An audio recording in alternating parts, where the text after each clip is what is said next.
What's up, guys? So fucking finally got it to work. What's happening, guys? So I'll wait for guys to join. I'll post that we're live. Ignore the stuff in the background. I couldn't be fuck cleaning the stuff in the back. I'm in a hotel. I had to go live to tell you guys what it is that's happening in the fucking world. What's up, guys? We're live on YouTube now. I'll just post and let everyone fucking know. What's happening, guys? Live on YouTube now, guys. What's happening? Can you guys hear me? It says that there's no one in the chat, so but fuck it. What's up, guys? Good to see you. 888 knowledge, because it's a good number. What's happening, guys? What's been happening? How is everyone? Everyone realized that the whole world is changing currently. We're in a period where the whole world is to be different, and it's very obvious, right? And I'll tell you guys what it is that's happening. What's happening, guys? And as always, the States is leading the absolute mess, as usual, to be led by the US. But what's happening, guys? What's going on? So this is going to be a rabbit hole edition. Essentially, we're going to get into it. The government shutdown, of course, is not as it seems, right? This ballroom is not as it seems either. This ballroom being built in the US and the White House is not as it seems either. People really think it's a ballroom. People got a lot to learn. The US is rebuilding the third temple in the States currently. That's the beauty of it, right? Essentially, they were meant to build it in Jerusalem, right? But they're actually building it there. It's centralized and very controlled. That's the thing, right? I mean, such an important temple is to be built. They may as well build it in an area that they themselves control and it's full of safety, right? You can't get to it, you can't protect it. It's an easy sell to people. That's why the 2027, right? They tell you that the ballroom's not going to be done for 2 years. They could have it built in 3 or 4 months if they want. There's something to happen in that date. That's a very important number. Whenever that thing is to be built, whenever that ballroom is to be done, I would start the doomsday clock from that moment. But before that period, before that is done, the whole world will change. So 2 years, the whole world will be completely different than it is to be done. They're talking about this ballroom, I think, being done like June 2027 in the White House. And before then, the whole world will change. So you got 2 years. So essentially what's to happen is that ballroom's actually to become the third temple, essentially just before the step before Revelations. That's what's being built out of the US, like right now and currently. That's why there's so much news about it and so much coverage. And I've heard the guys of Israel mention it and be like, will you actually build the third temple? And he said, no, I won't build it in Jerusalem. And now he's actually building it in the White House. That's the beauty of it, right? But you got to understand that all of this stuff that's happening is meant to happen. I've told you guys, and if you've been watching my stuff for a while, the Bible exists in one life cycle. It's a framework that you essentially see, and it has to go that way. There's nothing that you can do to change it. And I've told you guys before, this Tommy Robinson idea and all of this crap it's all crap. Like all of this, my leadership of my white movement is running around Israel. And this is still controlled up again. You got to be very careful not to throw your life away in what's to come. You got a lot of Trump leadership actually living on base now, on military bases and maximum security, lockouts. You got a lot of this. This is what they do in prison. So they cut off the food supply. So they cut off all of the chocolate and all of the shit. And then they know that when they cut off that, there's actually inevitably going to be riots. And that's what will happen with these food stamps and all of these government shutdowns. They know riots are coming at scale. And essentially, this is all intentional because they have to bring about the chaos phase. Told you guys for a while that the chaos phase is intentional and it's coming. Brother against brother, father against son, mother against daughter. All of this stuff is to come. All this stuff is nothing new. I've told you guys what it is to come. And you guys just have to be prepared for it. Don't throw your life away running around the streets because all of this shit's going to get a lot worse in the next year or two. US needs to be de-firearmed. So they need a chaos phase so essentially they can pull back on these firearms that the US has. It's the only reason that country itself hasn't been completely cocked is that they know that they have a lot of firearms there. And they have to take them off people. So essentially you run a chaos phase and you say, oh, it's too dangerous now. And it's good that you submit yours and then it'll be much safer. Kind of like they did with Australia. And of course, the bad guys still have them. The bad guys still have firearms, but you don't have one to defend yourself. And then again, you lose all of your rights, like what happened in the UK. Crypto market is just down. I mean, what's to really discuss, right? Bitcoin itself is holding up, supports 102, 104K. The cycle supports 94, 95K. Above that, there's nothing to worry about. But altcoins are just trashed. But quantitative tightening ends December 1. So quantitative tightening is essentially the Fed has a certain amount of balance sheet and then it just unloads it on the market. It's not only that it unloads it on the market, it also calls in its debts. So it loans, if it loaned money out in the past, it's constantly pulling debt back. So essentially it's taking liquidity out of the market. But when they're actually doing QE, it's the opposite. What will be the only alts to go to you all time? Virtual will be one of the only alts to go to you all time high. Yeah, I guess virtual is doing well, right? I don't know, 100,000 tokens or something. It's doing quite good, I guess. I don't know. I don't think that it's like a great project or anything like that. I think Base itself has fuck all good projects, so essentially it's still pretty decent. Base is like it's a turd chain. Like Base sucks. Like the only real utility for it is that it's like cheap and fees are low. There's nothing on there that's impressive. Like the whole chain itself, there's nothing on there that's impressive. There's no one running Base that's impressive. I think that they hired that up only people, but they were shilling FTX before the collapse. There's nothing impressive about anyone tied to fucking Base. Who's that fat dude that's shilling casinos all the time? That other guy? All those guys are just bought and paid for. They say anything. FTX, like people shilling that before it collapsed. Keep your money on there and, make heaps of money and all that. And then it created and then people lost a bunch. But though, to be fair, FTX fucked people, but didn't fuck people as much as BlockFi. BlockFi was sending me personal emails out because I withdrew $1 million off that platform. And they were sending me personal emails being like, can you please, for extra money, we'll give you an extra deposit bonus if you redeposit your money in there. They were intentionally trying to bring money in when they knew they were insolvent. So BlockFi were a different level of cunt than FTX. FTX Sam is not the worst guy. We follow each other online. I've spoken to him before. If I'm expecting a large USD payout in the next year, am I cooked? I don't think that you're entirely cooked. Not cooked in that you won't get your payout, or cooked that, essentially you could miss the timing of the market. I think that it could be a great timing of the market. But understand this, and I'm going to get very doomy for you guys because, again, like, I hope that you know that you can handle the reality that's to come. It won't. See, having cash and having money and having assets, or having, you're invested in the equity that essentially is going to replace you. So you have some level of ownership. But the problem will be, if on a UBI idea, is that essentially they can be like, you earn too much, you have too many assets, you're above the ceiling, you have to sell your assets or you have to loan against them to claim UBI. So you have zero cash flow. That's going to be a problem for people if they don't have their shit under control. A smart man gets Bitcoin and essentially knows that he's going to take a Bitcoin dividend every year and he's going to live on that. You could buy one Bitcoin and you can get 3% return back. And it's not a lot today, but eventually it will be enough to live on. 3% because you stake it, or essentially you're to loan against it. And it won't just be that, it'll be banking, and that'll be a part of it. That's what smart people will do. Because Bitcoin eats everything. Like Bitcoin's going to eat everything. It's not to have cash. Like cash won't matter because, again, if you have assets on the books, UBI, they're going to be like this. So understand this is the concept that will come. You own a house and you don't have a job. Like there's nothing that you can do in 10 years' time. There's no avenue that you can work in because you're not needed. Like most of you aren't needed today.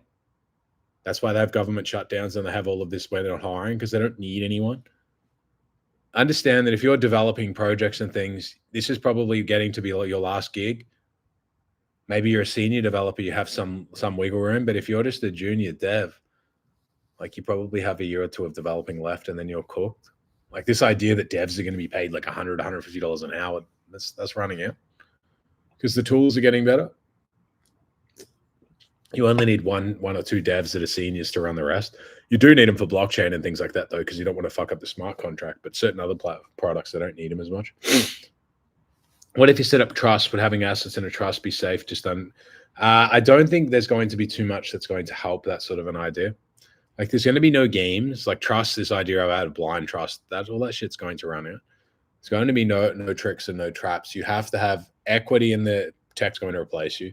Equity in the surveillance tech. Bitcoin, Ethereum, some sort of business that you can ride for the next 5 to 7 years. And then just accept that you're going to be disrupted after that. See, there's a wave coming, and essentially the wave is AI and UBI and essentially, this crypto tech innovation and revolution that we're in. You need to ride the wave and not just be crushed under it, because the wave is coming anyway, so you may as well ride it. But if you're not ride it, you're going to be crushed by it anyway. Like you're going to be derailed. You're going to lose your job. You're going to be revalued. Like you're going to be, imagine that you're to do, I don't know, the whole Hollywood industry was worth like, $1 trillion or 2 trillion, whatever the fuck the industry is worth. It's going to be revalued down, meaning that maybe they could maybe they could make a movie and it cost 50 million to hire all of these people and run all of these sets and do all of the bullshit. But now they can do half of it in AI. So now the whole field has really just halved, right? People will have less money, yes. You'll have less money on a UBI, but the cost of doing things will actually drop. It won't be more expensive to do things. The quality will be worse, but it won't be entirely worse, and then eventually it will get better. That's the truth. So your cost of labor is going to be dropped down because your mental capacity can't keep up with an AI system like the AI software itself. You were doing clips for $10 an hour, but the AI itself can do it at scale, and it can do it for like 10 cents an hour. So where's all of that work? Like, where's all of that cost gone? Understand that if you're a content creator in like, a few years' time, it's finished. Like content creator for all but the Logan Pauls or the Andrew Tates will be cooked. Because I can just make the AI can just watch every video, everything that I've ever done online, and just make another version of me. I sell $1,000 crypto course, but it can sell a $10 crypto course if it wants. It's exactly the same knowledge and everything that I have. People will be like, "Oh, I run a buy from Steven, the most, most loyal people," but most won't. They'll just be like, and that's fine. That's their business to do. Most won't. Most people will just be like, "Oh, well, this is as good and it's cheaper. I'm going to stick to that." You better be ready to be disrupted. I don't care what field you're in. Will be very disrupting what's to come. AI, there'll be AI funds. AI will have its own products. AI will accept Bitcoin. AI won't be using the banking system. The banking system will change. There'll be stable coins, which are just CBDCs. The whole game is to change. Brought into Oklo the other day, going to do some DCA. Yeah, I believe that nuclear stocks in Oklo will do well. I mean, it's a Sam Altman pick. I think he was an early investor, although, of course, he was ultra early, as they always are. Hey, Stephen, I'm in the UK recently. There was a shocking murder in broad daylight. An illegal stabbed a dog walker to death maniacally. All this was a huge distraction to focus. The hardest thing is that, again, like I say, you will be disrupted. Like there's no fucking just hiding anymore. There's no, I'm not distracted because I'm just going to sit in my house and do because you'll be distracted. You'll have to get a digital ID. There's no sitting in the house and watching whatever it is that you want online because you will get a digital ID. And then eventually you will be affected with work. I don't care if you were working 50 hours a week. Eventually there'll be a route where they're like, we don't need you for 10 hours anymore. We don't need you for 20 anymore, half your work, but we'll subsidize you. We'll give you a grant or something, they'll subsidize you. It won't be as much as you used to get, but you'll be sitting on your ass, so it'll be okay. But then eventually you'll be disrupted and that they're like, we don't need you really much at all anymore. Some people can stay home more often if they want. It'll be like COVID where you're like, it's not a bad thing, but then later on you're going to, if you haven't done the inner work, it's going to hit you like a ton of bricks because you're just suddenly going to be like, I don't know who I am. And now I was distracted from work, but now the work distraction is gone. And now I don't know who I am or what I want. I was just like a droid. And now the work has pulled back. I don't know what to do anymore. I don't know who I am. I was like, all my dignity and pride was attached to my career, that I felt like a contributing member of society. It's like school. Some people leave school and then if they're to do nothing, they're like, I miss high school. You will have a point where you hate your job, but you will miss it. I don't care if you're a fast food delivery person. You will have a day where you'll miss that level of freedom. You will have times where there's no like, I live in this side of London and I just want to drive to the other side of London. That won't be happening in like 5 or 7 years. You got to get through the chaos phase. The chaos phase is that essentially they'll be broken down into districts. The chaos phase is everywhere because essentially what's going to happen is there's, those specific shit munchers in the UK and other people are going to be pushed together. And then in the US, they have the idea of the libtards and the other side, the extreme on both sides. And then they're going to start a race war over there, cutting off the food stamps and all of the bullshit on one side. That's all intentional. Don't think these shutdowns aren't intentional. That's on purpose. That's just to inflame people, fire people. Trump's restacking the deck so that essentially he can do another bunch of, another 4 years, another 8 years. They're just restacking the deck so that essentially they're to not really get chucked out again. But it's not only that, we're not that far off the last presidency run. We might actually be at the last one now. They won't be electing presidents anymore. They're already talking about Albania's running their own AI council. That everyone who's a minister has an AI agent that works for them. You guys will understand that essentially your politicians are they're. I'm not saying that they're all demons, but they're very close to it. They've all made a deal with Satan, and now essentially the beast, which is to become with AI, isn't it going to bypass them later? It needs them till it doesn't. Like these, like ministers were there to do a very specific role to bring about the beast. Like, do you really think that ministers don't sit there and they know that like their local women are getting abused, their women are getting crushed, their men are getting killed? Do you think the ministers don't know this? Do you think that they only took money? It's more sinister than that. They're there to do a very specific task. They're not as you are. Like, they're not the same as you. They sold their soul very long ago. They're to do one specific job. That's it. And a lot of the ministers, when their job is finished, they'll be gone. Like, that's their one job. That's what they had to do. And they know what it is to come after. It's similar to like the Matrix idea, these agents. Do you really think like judges and that when they get a guy in for tweets and they give him 5 years in jail, and then they get another guy in for graping someone and they give him like 2 weeks in jail? Do you think that they don't know what they're doing? Their whole job is that they've been in it forever. They know all the whole system. It's not just that there's something wrong. Like, it's something wrong that you can't explain. It's not something wrong in that they're just blackmailed or that's beyond that. Something happened. But it's the way that it's meant to go. Like, it's really is meant to go this way. There's nothing that you can't stop what's to come. Because again, as I've said before, the Bible plays out in one life cycle. There's no thousands of years ago. You're born into essentially a congruency funnel to deny Christ. It's the truth. If you're smart and if you do the right thing, you will meet your soul along your life path. It will join you, and then it's yours to lose. But you will be tested to the level of faith that you have, and most will be tested that they'll be broken. Because you're not ready to get on the UBI app and write down that you're a Christian. Like, you're not ready for it because you know that you'll be on a consistent decay. You'll lose access to everything over a long enough time frame. The other religions to be and run around and tell everyone they're that. There's already massive benefits to doing that. Social media fucking makes you viral if you say you're one specific religion, specifically if you're what. And then if you run around and you're like, I'm a Christian, you get nuked. My reach is nuked like 90 to 95% since I wrote a Christian post. And the eerie feeling with the cat is I would just hope that it's AI, right? I hope that it's AI and essentially it's a test to see if we can't tell the difference, but it looks quite divine. Like, there's something wrong with that specific animal, and these sort of sightings and things can come about. There's many things that are happening now. I don't know if people are reading this, essentially what they're discovering with like, quantum physics and things. They're starting to prove that quantum entanglement is real. There's a lot of things that will break over the next few years. A lot of things that people have starting to realize are in fact the truth. Earth's final form, as I've said, is a prison planet. So you'll be offered eventually life will get so hard for you in like the next 10, 15, 20 years. And you'll be offered a solution, which is to live in a BCI Neuralink idea.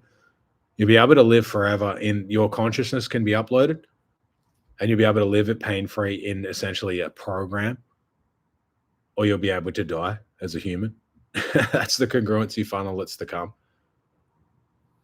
That's coming. Like, whether it's 15, 20, 25, or 30, it's coming. It's actually coming faster than you think. Because as they start to restrict people and move forward with these tech innovation, it moves as a hockey stick, as it is now. You can understand that what's happening in the tech fields, because I see it. It's like a complete mania beyond the .com. They're right. It's a fucking race. It's a sprint to singularity. It's the same idea. Although I believe singularity is already here, but will we all end as sacrifices if this is a congruency funnel? Yes. If you don't essentially to move off, right? If you don't deny Christ, I mean, it's obvious where it goes. Do you not see the 21 martyrs, the stuff like that, those stories? Do you really think that isn't for a very specific reason that you ought to see it? Like, you read the stories from the Bible of saints and, guys who were gutted or fucking hung upside down and essentially crucified. And you think that it's like, you don't read the Bible and see the Jesus stories within you. I'm not saying that you yourself are God, but if you can't see the glimmers of that in your own reality, then you're not out there living that well. You're moving down a congruency funnel, and there's many things that you could do that would sell your soul, or at least partly to make money. You could do things that go against yourself. You see guys make money on road pools. You see guys make money on fields that you selling porn or just whatever it is that you don't agree with, selling drugs, doing a bunch of other shit, but you don't agree with it. You don't do it. So you don't see the temptations that essentially you're to abide by. You're keeping your soul, so to speak. Some people might find that moves against who they are. Others might not care. But this is a game where essentially you move in a direction that you acquire your soul, because it essentially joins you by choice. Your soul is not born into you. Do you really think these people running around stabbing people and doing shit, they're not like you? They don't have a soul. You're not born with one. You best know that you're not guaranteed to have one just because you fucking woke up one day. That doesn't mean shit. It's a funnel. This is a funnel to eventually meet your soul and have it join your body and not lose it. That's all it is. That's the saying. What greater man to have everything and lose his soul in the process. When your girlfriend is beautiful, trad, and generally good, but she just always has physical issues, I would try to help her, man. If she's actually that sick, right? If she's got headaches and belly stuff and stuff like that, it sounds like she might have actual problems. So I'd be trying to help her. It's not her problem. It's not her fault if she's sick, right? If she's a good girl and she's sick, you should try and help her. I would be watching what she eats and maybe get her checked for certain fucking inflammation or other crap that she might have. Women can have shit wrong with them though, like their stomach and headaches and stuff. They really can. There's a lot more, like with women, they can get a lot more crap wrong with them. They're less durable. Like dudes, we just are. We can just gun through stuff. They can't. Although they've obviously with babies and stuff they can, but women go down with headaches quite often. What if you care, you believe in Jesus, but you only do it to provide for your family? How does one regain the forgiveness of God? Yeah, I wouldn't think that it's essentially means that you're to be condemned. It's not something that it's between you and God. But you have to offset that karma. Like it's only you know. If you're managing girls on OF and you treat them decent, it's different. But if you have them in the basement, you're beating them up and chucking them on webcam, then it's different, right? I have girls and I beat the shit out of them and I push them to be prostitutes. Well, then, I mean, that's pretty fucking bad, right? Versus I'm running a business and people want to do what they can. It's just that someone could sell drugs and they sell it to people and that's that. Others could run around and fucking be like lacing it with fentanyl and trying to kill people or destroy them. There's levels to the game. It depends, but only you know what's in your heart, like your intention matters. If you're driving down the street and you change your radio and you accidentally run someone over, it's not the same as if you're just driving, just running people over at random. It's not, that would be up to you to determine if you're condemned or not, but to say that they're both the same is not true. Intention is important. If you run around this corner and accidentally knocked a kid over and he hit his head on the ground and died, obviously that's a tragedy, but it's not the same as one of these maniacs running around and just throwing a kid off the balcony. One is an accident. Yes, it might be you completely negligent. You might be at fault, but again, only God will know what's in your heart. Accidents can happen, and they do, specifically if you're doing dumb shit. I saw a guy once carried a chick in the club, and he slipped over. So there must have been like water on the ground or something, and he slipped over. And so he had her carrying it, and she slipped, and then he fell, and then she dumped her head on the ground and ended up with really bad brain damage. She might have been a vegetable, or she was close to that. She was never the same. And I know that really rode on his head and that really upset him. But I mean, it wasn't his intention. They were joking around. Yes, it was dumb. And yes, it was, he shouldn't have been so reckless. But people do dumb shit. It's one dumb decision is not enough to condemn the person. They're both laughing and then one slips over and drops the other. But that's like accidents happen. It's not to be sit there. It's not like he intended to fuck her up. And again, takes two to tango. It's unfortunate, but that's the nature of it. How would you deal with a 4 or 5 hour relationship distance because of work? I would be trying to close that distance, or I would end things. You guys realize that women are on a moral decay, right? And you guys think that you have like all of these 10 years or 20 years to fuck around and then find a girl. I would be starting to realize that that's a myth. I'm just going to be a fuckboy for 10 years and I'm going to turn around and then I'm just going to do whatever I want because the right girl's waiting for me. That's a myth. That's dumb. That's as dumb as a chick running around being like, I'm just going to stack 50 bodies and then I have a simp waiting for me in 10 years. Because the funny story is for women is maybe they can get it if they're hot, like the guy is waiting at the end, but they're unhappy. Because understand this, dopamine is a rubber band. So dopamine is this, rubber band is stretched out. and then you close the rubber band again, and then you stretch it again. But then when you close it, it's never the same. And it takes less and less to get the stretch going again. It's never the same. There are certain things, if you do them, you'll never be the same again. Similar to doing heroin. If someone's running around doing heroin, their life is never going to be the same as before they did that. If you're doing certain acts, like you're running around and you're like, I'm going to get 100 or 150 bodies, you're never going to be the same again. You're not running around and being married. Like, that's a myth. You're going to be in weird relationships, because there's certain things that when you cross them, you can't come back. There's certain degeneracy things as well. If you cross them, you can't come back. So it's best not to really cross them. Dopamine is in itself a stretchy rubber band. This idea of guys running around and they're like, oh, I'm missing out. I haven't had this experience of being a playboy. And then they turn around and they're like, I'll just fuck around for 10 years. And then suddenly I'm just going to be like, I'm ready to settle down. And they don't see the exact resemblance of women that say that, because it's not a choice. Like, you can't just be in a relationship if you've never been in one. It takes the work. You're just going to be like, oh, I know how to be single and be a fuckboy, so I'm just going to do what it is that I want. Do you plan to stay in the UAE? I don't know. To be perfectly frank, I haven't got residency here now. My residency, I'll see if it's approved or not. I had to put a criminal history check in. So we'll see how that goes, because I've been to prison. But it's their system, so I don't complain about it. It's their country. It's not my country here. So I just play by the rules that they themselves are to instill. So I had to put a criminal history check, so we'll see if it gets approved or not. I did have residency here, but then it lapsed, and then they said to reapply, I have to put a check in. So we'll see what happens. It's their country. It's not mine. And the thing with mine is I have drug history for charges, and they're really against it. Even though my charges are like 10 years old, they're very against that specific charge here. That's a big problem. So we'll see what happens. I'm not to lie about it or say that I didn't do shit that I did. I've been completely transparent. I know I've made mistakes in the past, but it is what it is. It's their country, though, so it's not my decision to cry about it or whatever. It's their country. They're going to do what they do. But I will say that Dubai is a very good spot for work. And what is a good spot is they're more transparent about that crap. Like in Australia, you put a submission in, they'll fuck you around for months, and then they'll be like, oh, it looks like it's good, and then you'll get rejected. Here, they'll just say, like, it's 50-50. We'll see what happens. It's 10 years old, but we don't like this charge, and we'll see what happens. And I'll probably find out next week. So whatever will be, will be. I'm not going to complain about it, cry about it. It's not my country. Since Europe won't have a place in the world stage in the future, will you be more or less enslaved than US or China? Cash provided, of course.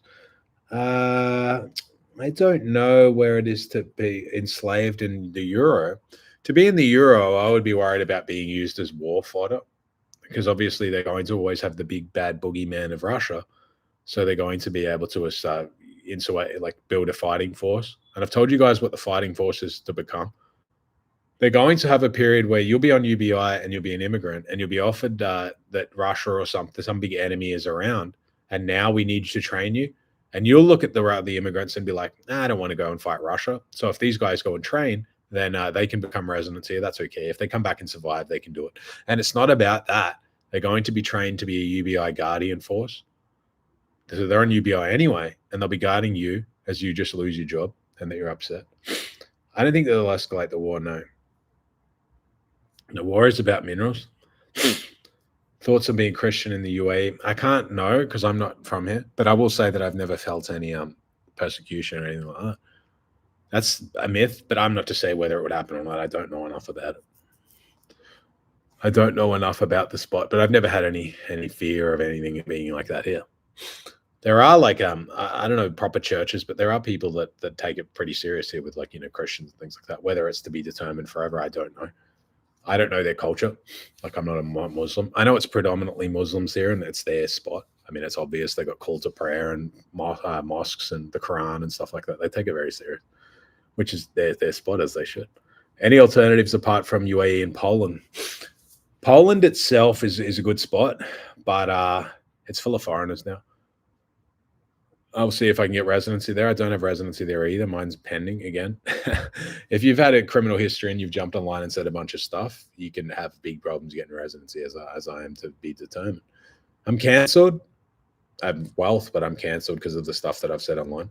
I don't have any ally, as I've never said any stuff that's essentially like towing the line and jumping around and being like, this group of people are great for some reason, and now I'm going to suck them off. Croatia is good. Yeah, I've heard good things about Split and places like that. Thoughts on having kids in the next year or two with the way the world is going? I think you should always do what it is that your heart and gut tells you. Don't be afraid. How many times that's in the Bible? Who's to determine what a good life is? Like, it's not for you to decide and be like, I'm not going to have kids because the world could be doomed in 10 or 20 or 30 years. It's not for you to determine what is a good life.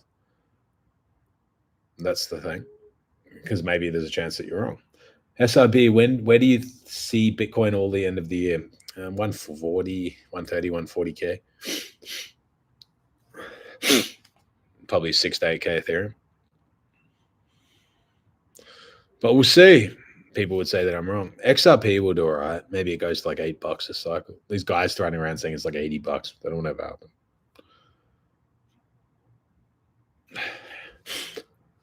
But you guys need to look at nuclear stocks as well.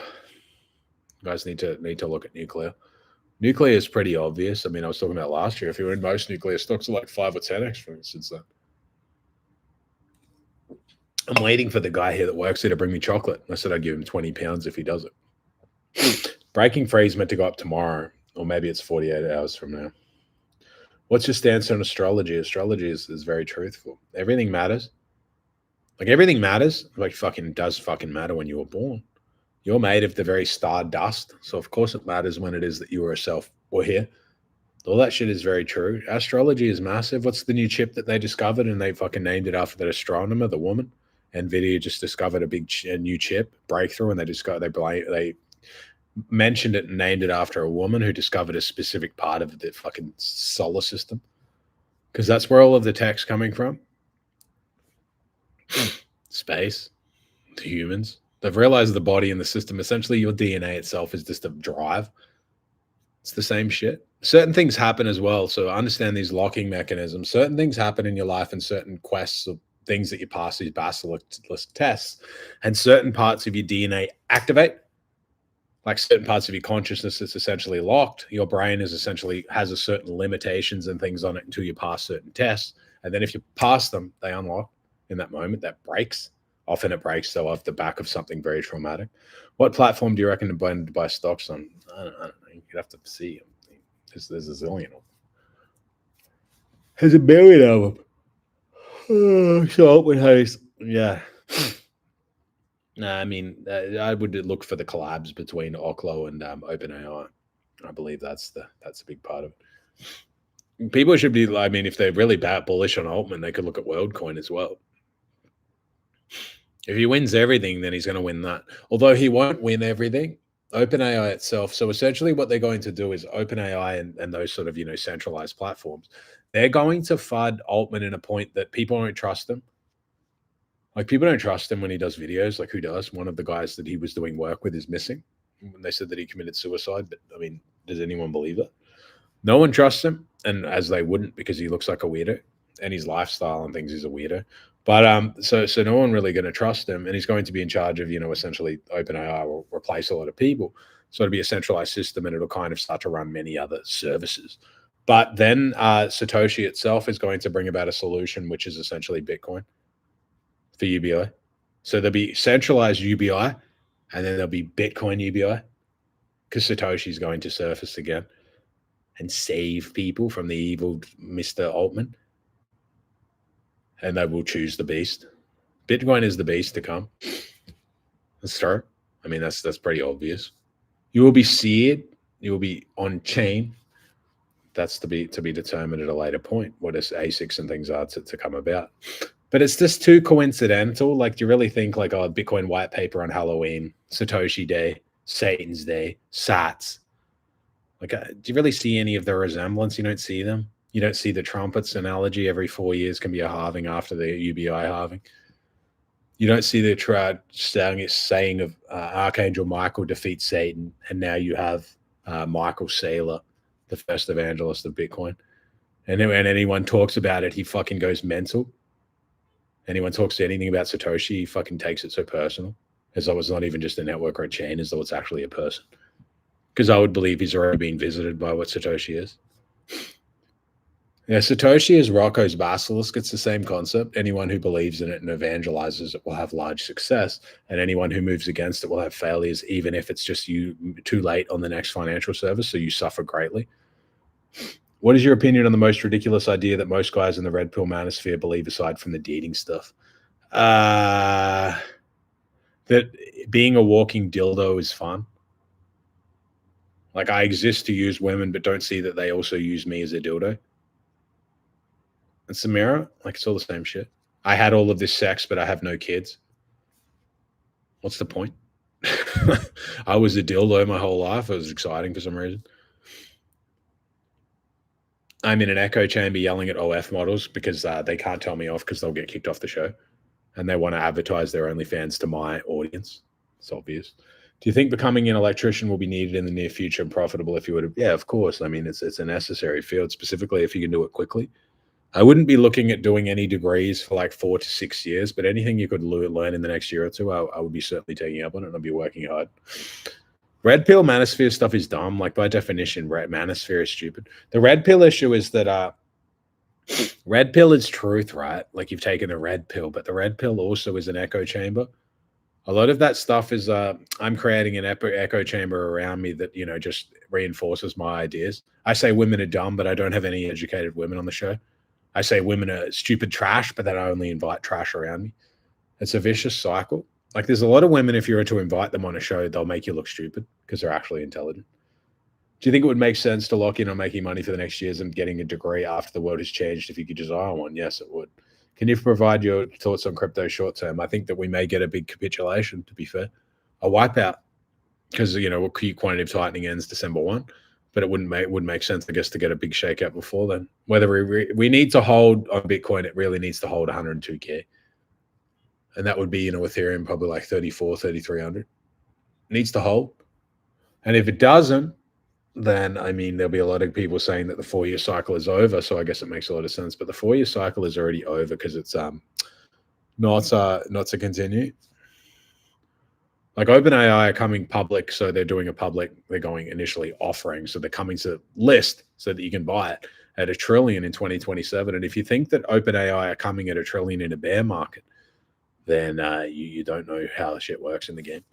OpenAI at 2027 will that'll be the AI mania. People will be like, how do I buy anything in AI? Because I don't want to buy OpenAI at $1 trillion. And then they'll look at the AI sector in crypto and be like, that whole space is like 40 billion. That whole AI space in crypto will go to 1 trillion. That whole space plus that space. So that's a 25x on the whole sector. There'll be so many coins in the AI space that'll go 100x from here. Tau can even go like 10x from here easily. That's not any work because there's nothing else to invest in. The AI projects in crypto are shit. Like they're fucking trash. There's nothing happening. The best project would be crypto mine, and essentially it takes a lot of development. I have to build SolStake first. Any thoughts on SBE TV? What the fuck is that? I don't watch that shit. Can you provide your thoughts? Okay, I already did that. I have a 9-to-5 career in tech, and I'm under no illusion that this very well might be my last job. What skills should I be working on in my free time? What business will be valuable in 5 to 10 years? I would be building something off what it is that you do. It depends what you do in tech.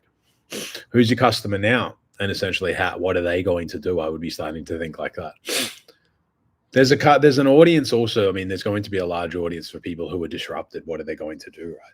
So if you can figure it out where people like you are to go to make money into the future, then you can sell that idea to the next people and actually help them. So that would be something for you to discover, these technical skills that I already have. What can I move over that's not going to be such a sloppy pivot? And once I do it, how am I going to be able to teach it and guide others, right? It's essentially what breaking free will become, but it's not just that. It's breaking free is mental. Like for most things are going to be a mental. Like you have to actually break free to see the world as it is. You need to look internally because a lot of you, once you're to be disrupted, you're not going to know what to do with yourselves. Some people, like I hope you know, there's going to be a lot of suicides. Like before the AI idea and before people are laid off and before all of this like chaos phase and fear and digital IDs, there'll be a lot of people that slip through the cracks. There was during COVID, but this will be much worse. COVID, there was a lot of people, I knew people that died during that period it was just too hard for them, too stressful, specifically older people. There'll be an older people where it'll be too hard on them because older people, even me, to a point, I'm lucky that I understand tech, but they'll remember the world as it was, and the nostalgia will kill them. See, nostalgia won't kill the newer people because they don't know. Like you guys never knew the '90s, and the '90s was the best years that you would have ever had. We society peaked in the '90s, like you best fucking believe that. Peaked before the internet.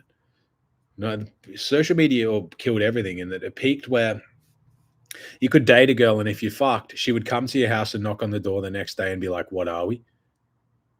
She would come to the fucking house and be like, "I hope that we're serious. Like, I don't just fuck people for no reason. So I hope that like you're not leading me on." And she'd be calling nonstop, calling you and being like, "I hope that we didn't have sex for no reason. Like, I feel really bad." Okay, and then calling you on the phone. Not like now where essentially some girls or most of them can fuck it. It doesn't mean anything. They don't care. It doesn't mean shit. Like you have sex and they a lot, well, just don't care. It doesn't matter. And that's their business. I mean, they're free to do whatever it is that they want. But there's no depth. Like depth died. Most relationships and things now, people don't realize that the other person is a person. Most people are just hooked on the dopamine. Like everything is about, I just want to feel something because I'm fucking dead inside. A lot of people are like that. Thoughts on giving second chances specifically to really good friends, especially one that got you fired from a job but lacked on emotion? I know that's finished. Like that's it.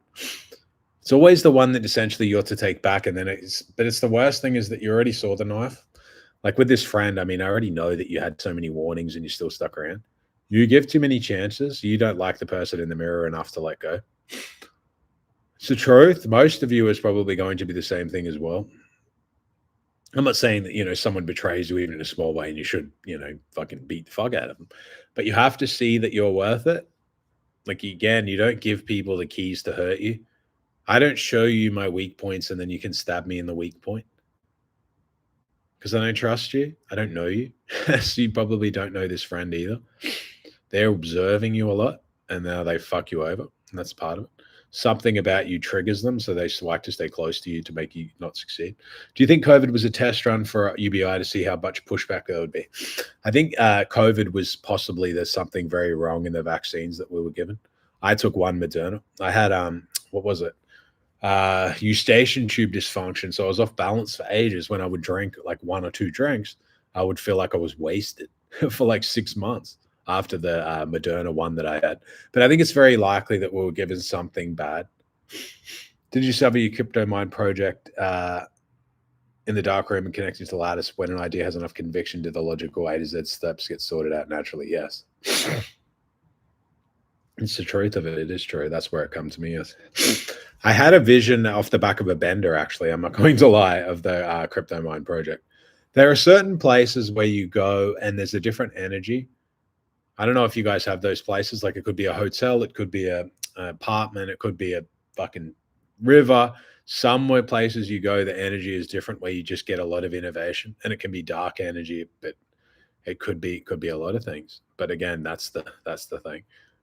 Yeah, I got the Moderna. I had to get one. I was on parole at the time, and I knew that if I was to go back to prison, it's different because if you didn't get the Moderna or didn't get a vaccine, you could have your parole pulled, and then you'd be sitting in prison for years again. So, and if you didn't get the vaccine and you're in prison, you had to sit in your cell with a mask on. You weren't allowed out. What are the exact numbers we should strive for to prepare for the UBI phase? What's your financial freedom? It's an interesting idea because financial freedom will be different. Because again, if you're to accumulate a bunch of, maybe I got houses, maybe I got this, maybe I got that, I own too many assets. So they're going to create an asset ceiling. So essentially you're a millionaire and you're fired. You don't have a job, but you're a millionaire. And now you can't get UBI because you have too many assets. But in the app, they're going to offer you a means to, you're going to live off the equity of your house and you can live off it mostly until you die. That will be a punishment and that'll be a hard thing for people. A lot of people will be like, oh, well, I'll just dump my assets to live on UBI. And then they'll also have to dump their assets and use the cash. So that'll be an idea of a great replacement. Like there's no one who's going to be without being disrupted. For me, it's an airplane because I'm surrounded by strangers and can't move for hours. My mind wanders to places it can't in other physical settings. It's bizarre. Yeah, no, it's not strange itself. That is very true. There's something happens when you get into like where the air is thinner. That's why they want to go to space so much. Like, you can fucking believe that. Like this Peter Thiel idea of we're starting a laboratory in space because then we can, create a bunch of new micro drugs and a bunch of other shit. There's something changes when you're in space. It's not just that the rotation or the spin is different, because essentially too they're talking about building quantum computers on the moon because the spin it's different, like it's more silent. See, the way that the axis and shit spins here, because the way the quantum computing works, they're so sensitive, the instruments, it affects that doesn't work as optimal as it will on the moon. And that's manifestation in space would be better than it is here. Like, that's obvious. That's the truth of the matter. It's like the veil is thinner as it is in night as well. The pressure is different, and the veil is thinner. That's how you can manifest better. I've heard that from many people have told me that manifestation works much more rapid in a plane, and actually it's true. Like, I've noticed it as well. Communication with the lattice is tighter. In space, it would be tighter again, likely because it's silent. That's why a lot of them want to go up there. Like, you can fucking believe that. Like, Peter Thiel wants to build companies up there. They're talking about building reactors on space and building a reactor on the moon and all of the shit. All that shit is true. Like, all that shit will happen. They'll build a quantum computer on the moon that will essentially run everything on the ground, and you won't be able to turn it off. And you won't be able to turn your internet off or your BCI because space, like Starlink, will be everywhere. You'll be online all of the time. Yeah, there's something about altitude. It's true. I don't know exactly what. I mean, everything is thinner up there, but there's something about it. You best believe that. I mean, that's true. I've noticed that as well. Thoughts on a legal profession in the next 10 years? Do you think robots will replace trial lawyers in court? I would believe that. I mean, it makes sense, right? Because lawyers shouldn't, like judges and shit, it shouldn't be personal. Like, some judge, I don't care if you're a mass murderer and you killed 100 people. The judge shouldn't be sitting there and being like, I'm triggered. Because then by the same token, maybe you're in there for, I don't know, drink driving. And his kid was run over by a drink driver. And now he's sitting there being like, I can't wait to fuck this person over. And they do that. Like, they do. If the police ever want to smash you, they put you to people that they know will crucify you. That's what happens. Like, you see two people go in for the same charge. One gets 5 years in jail. One gets nothing. Because they run people over like that. So I wouldn't be surprised if that does happen, and it probably is quite necessary. Law and legal, that's all like that. That's predominantly mostly cooked. I mean, like, all that stuff can be done pretty much by AI now. They might not be as skilled, and maybe certain fucking criminal cases and things, obviously, if you're in for something complex. But if you're in for bullshit traffic offenses and stuff like that, can all be AI now.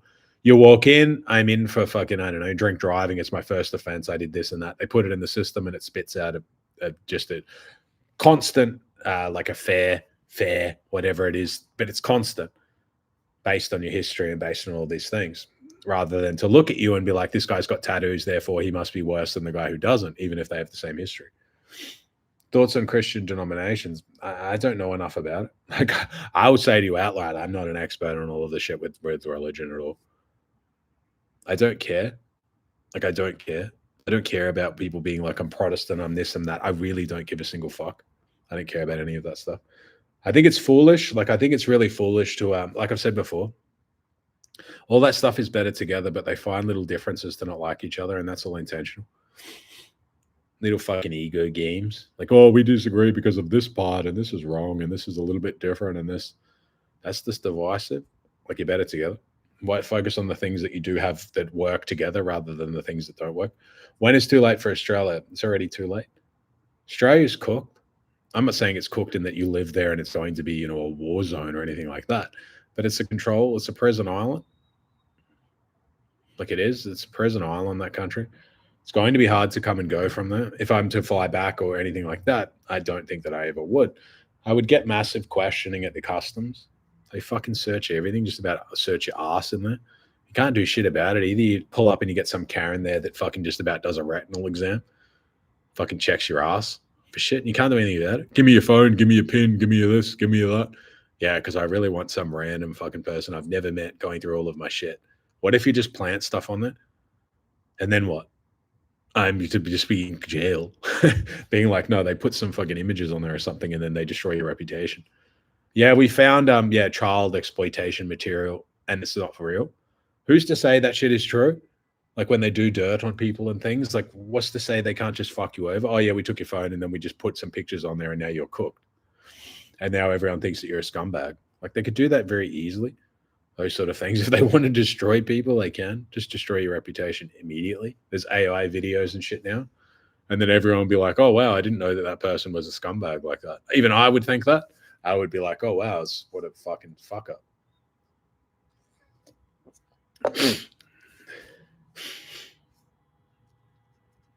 Yeah, I mean, but that's all device division based. That's ego games. Like, people have focused on what is that's separate rather than what it is that's together. But again, the church is only, like, in my view, I'm not against the church. It's their opinion of things to do. But there's a rate of ascension. Ascension is like normie, like blue pill tier. And then there's like church tier. Like I'm in there and, I really believe in it and I like the community. In the community, it's fine. Like you're there for the community aspect, but you're not in there as though like anyone in there has any authority over you. No one in that place speaks for God in the slightest. Like there's no priest, there's no bishop, there's no fucking archbishop. I don't care who they are. There's no pope. None of them speak for God, nor should they act like they do. They can recite parts of the Bible, but all of the framework already exists. So as soon as you're to exit the framework of the Bible and be blessing ice cubes and letting fucking trannies run around, you failed. Like you're fucked. You're doing like fucking climate activism in the fucking holy zones. You're about money. Like you're being bought. All of the popes are bought out. It's just a fucking corporation. Like it's another one of those capitalism factories. Understand that the Pope and things like that, they're allowed to exist because they still can push 1 billion people in a direction.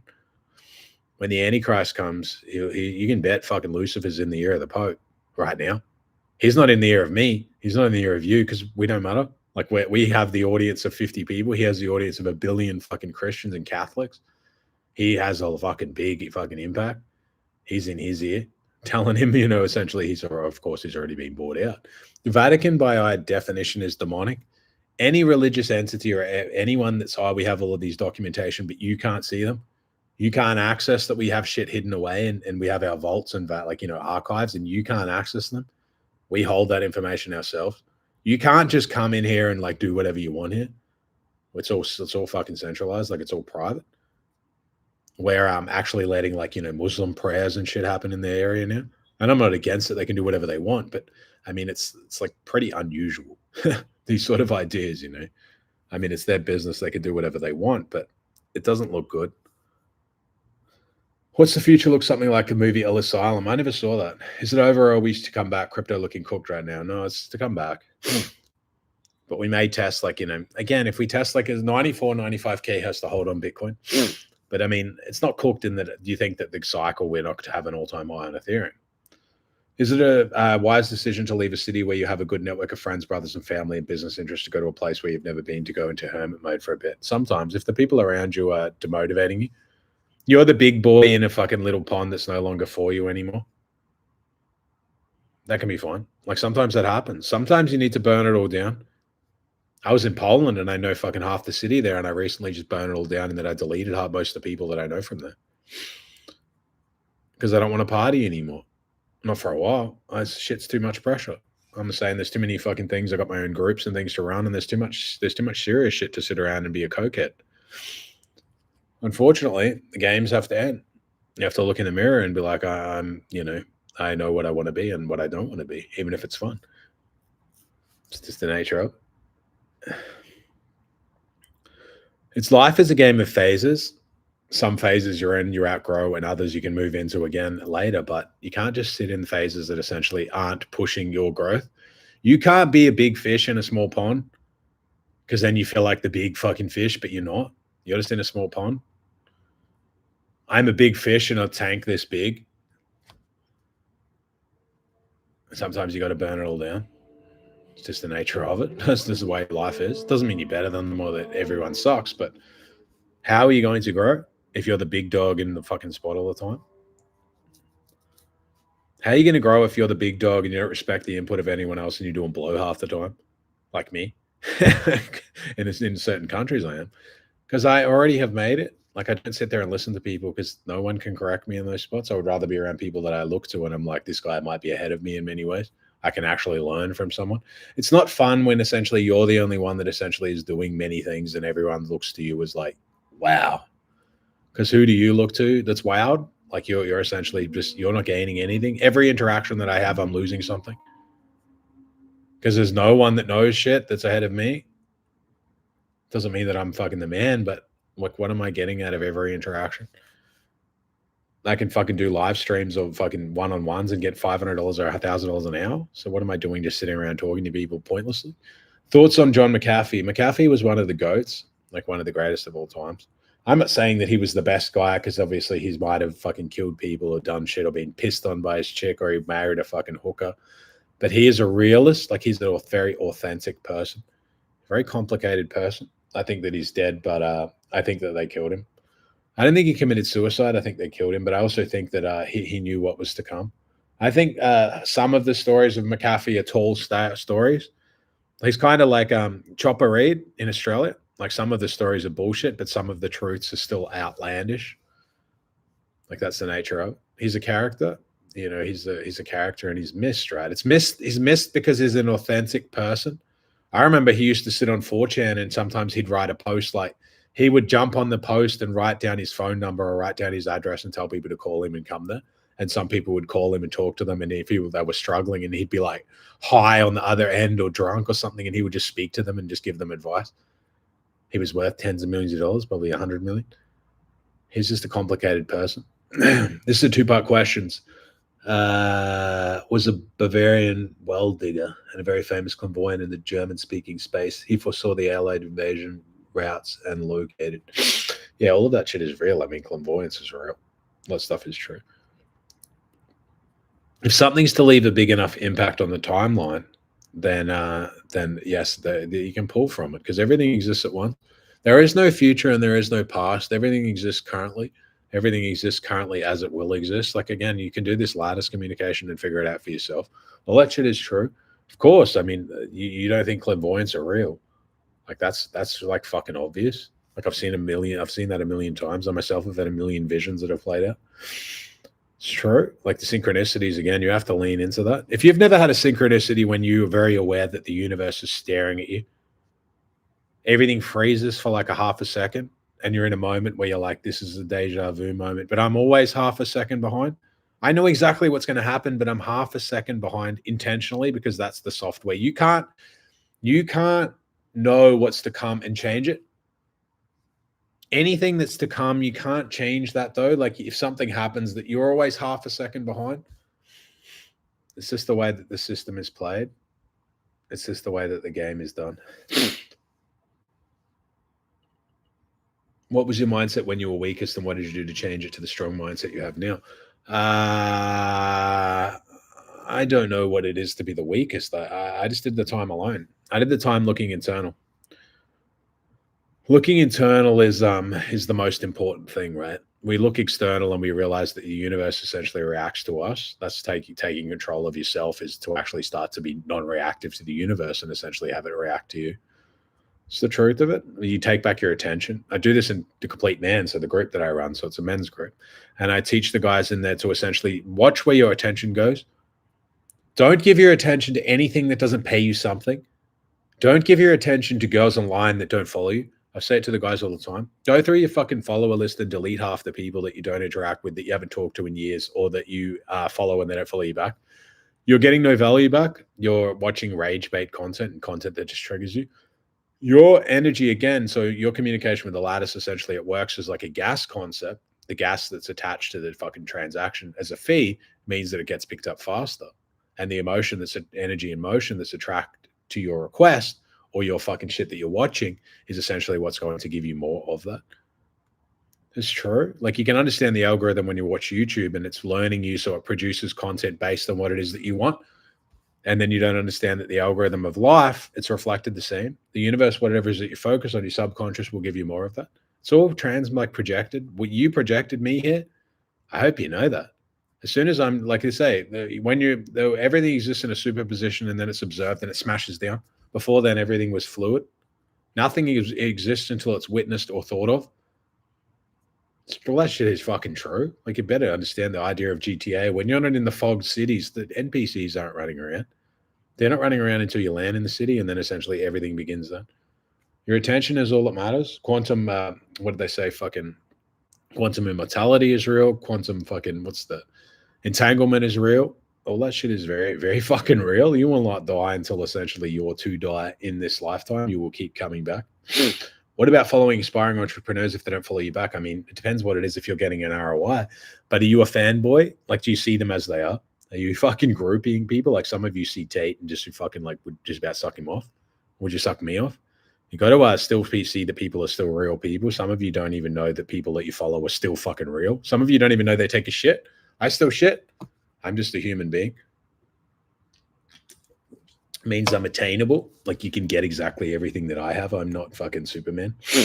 Was spending all my time on Tinder, Insta, YouTube since deleting them last Friday. I've made $3,000 from a skill I learned on the weekend. God rewards you when you actually work. Yes, well, that's where your focus is going. That's true. Like that's the truth of the matter. And again, God rewards conviction. You say you want something, but you don't fucking do, like prove it. I want a good girl. Well, maybe it's time to get off the apps.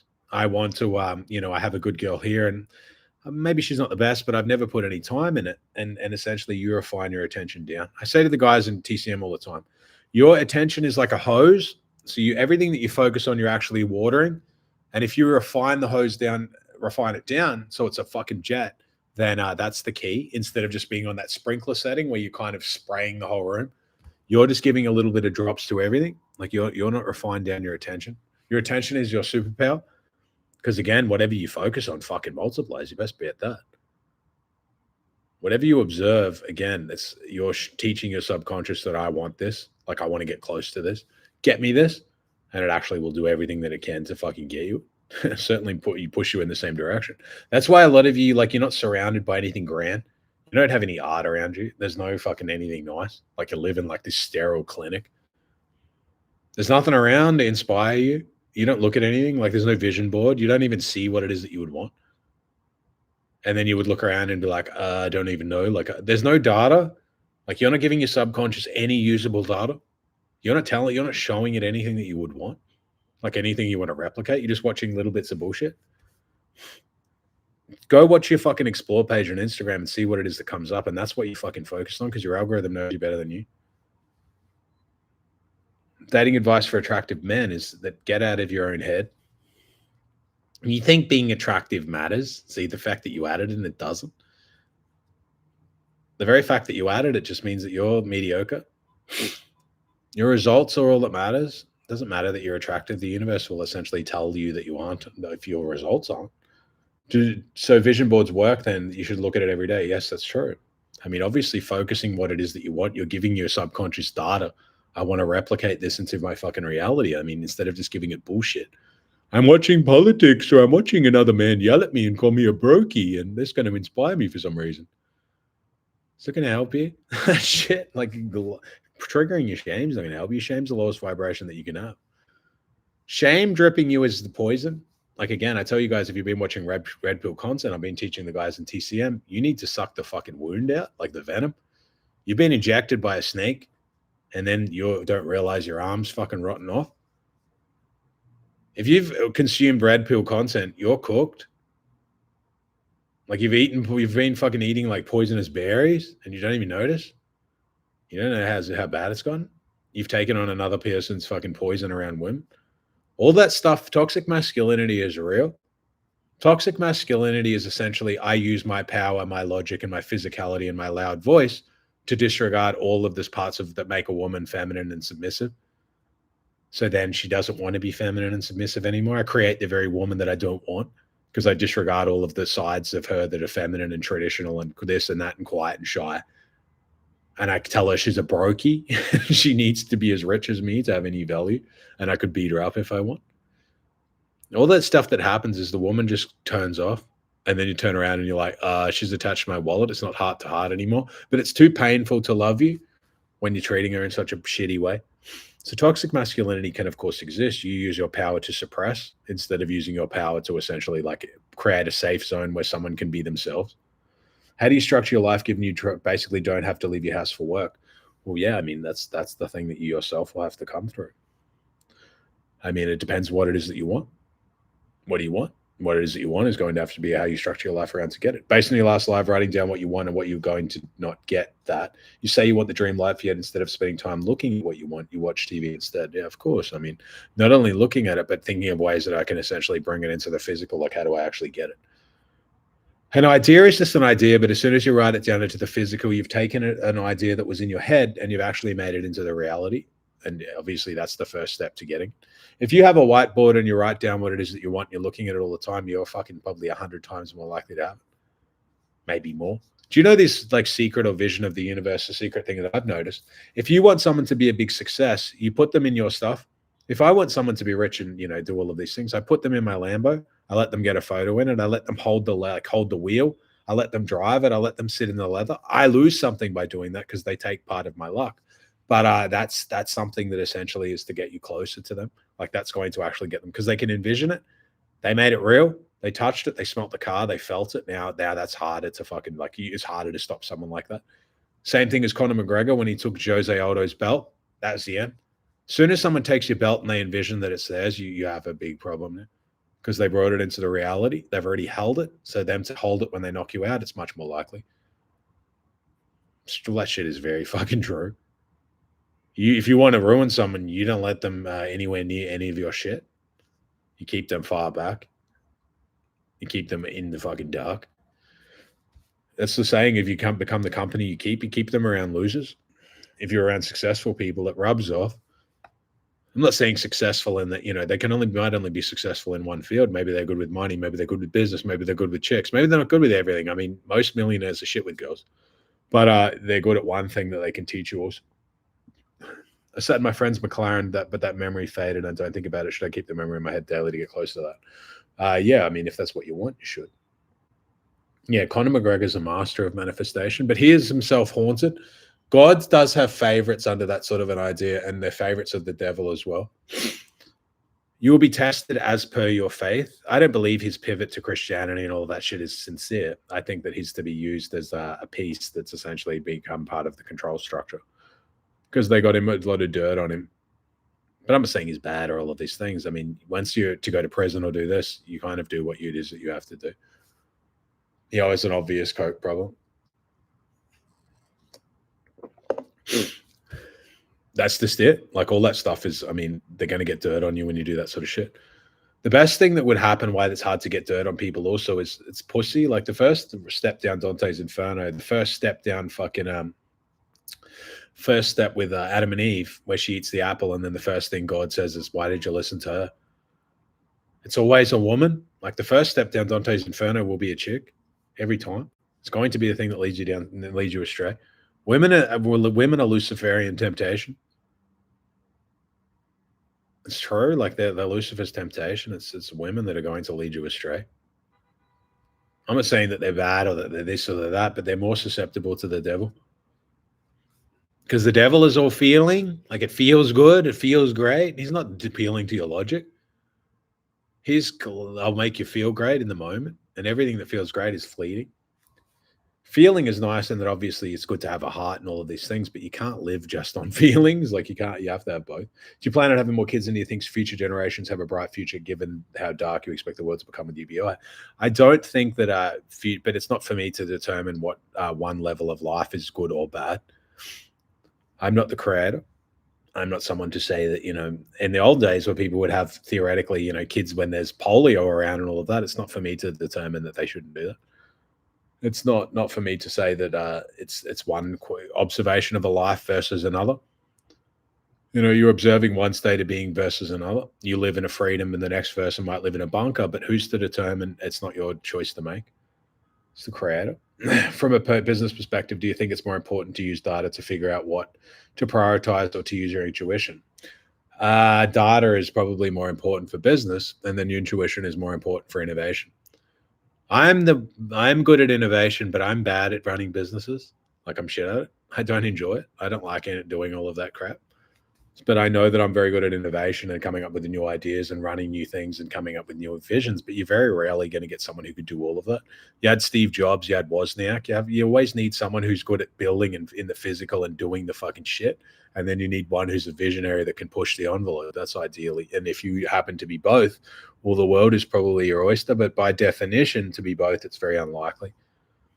It's like a guy who's a good fighter is not going to be a good coach. The coach is often someone who's not a great fighter, but he's an amazing coach. Would you say you are a starter versus finisher? I'm more of probably a starter because for me, sometimes with an idea, it's enough just to think it. Like it's enough to figure something out that it can work, and then I'm like, I don't care anymore. I want to move on to the next idea, which is can be detrimental. It's just it. But you always have to keep a very honest inventory of who you are and where you're at and your own weak points and strengths. You can never lie to yourself. Like I don't stand here and say that I'm perfect because I'm not. A lot of others will stand here and they'll never admit that they also have shit that they struggle with.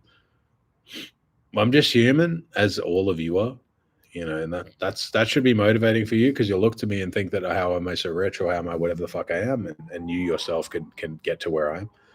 I just know all of the tricks because I did it kind of myself. But there's of course the whiteboard is goated. Like the whiteboard is it's something we know we should do, but we don't do it. It's like one of those things that is like so easy and so small, but you're just like, I don't do it for some reason. Like sitting there before bed and thinking about what it is that you want before you go to sleep. That seems so like it's easy, but we don't do it. We're just like, oh, I'd rather go to sleep rather than spend like 3 or 4 or 5 minutes writing down even on an iPhone or something what I want, or having a vision of what it is that I want or how I want the day to go tomorrow. All of these things we're not that reality architect. You're a reality architect at night because the moon is out and it's the sensitive. The feminine is in charge at night, as much as people don't really want to believe it. You have both the masculine and feminine within you. I mean, there's a Jung concept. And then during the day, your physicality is in charge, like the sun, like you're physically, you're fucking planning, you're doing shit out in the fucking sun. Like in the old days, you would have been digging and doing a bunch of crap, like planting crops or fucking doing all that bullshit. But that's what you're meant to do. Like you're physically affecting the world in the day, and then you're mentally creating the world at night. We evaluating the quality of life based on the last 70 years, when in reality it has barely been easier to have a family. Really been easier to have a family. You don't have immediate fear of starvation. Yeah, it's true. I mean, if that's the thing. Everyone's got their own challenges and things like that. We suffer more in what could be than actually what is. That's the thing. As humans, we always overthink things. And again, the conviction is massive. And when the path comes often after taking that first step, you're moving in a direction of something and you think, how is it ever going to work? And then the path is actually to be created from that first step for you. You've shown conviction, and essentially it's one of the highest fucking vibrations. You sacrifice things to move in a direction that's completely against where it is that others are trying to lead you down. 2 roads converged in the woods. You took the road less traveled and it made all the difference because you already had one that essentially had been laid out for you, but you took the one that carried the biggest risk. I know that my parents are grooming me to be in this field and I'll probably live an okay life and do all of this, but it's not what I want. I'm going to have the courage to turn around and be like, I respect you when it's your take, but this isn't my life. This isn't your fucking life. Like this is, again, I respect you, but it's not your fucking idea for me is not me. I'm me. I'm not going to live your life. Your life is finished. You've lived your life. You're not living your life through me. Every day is a new day, of course, right?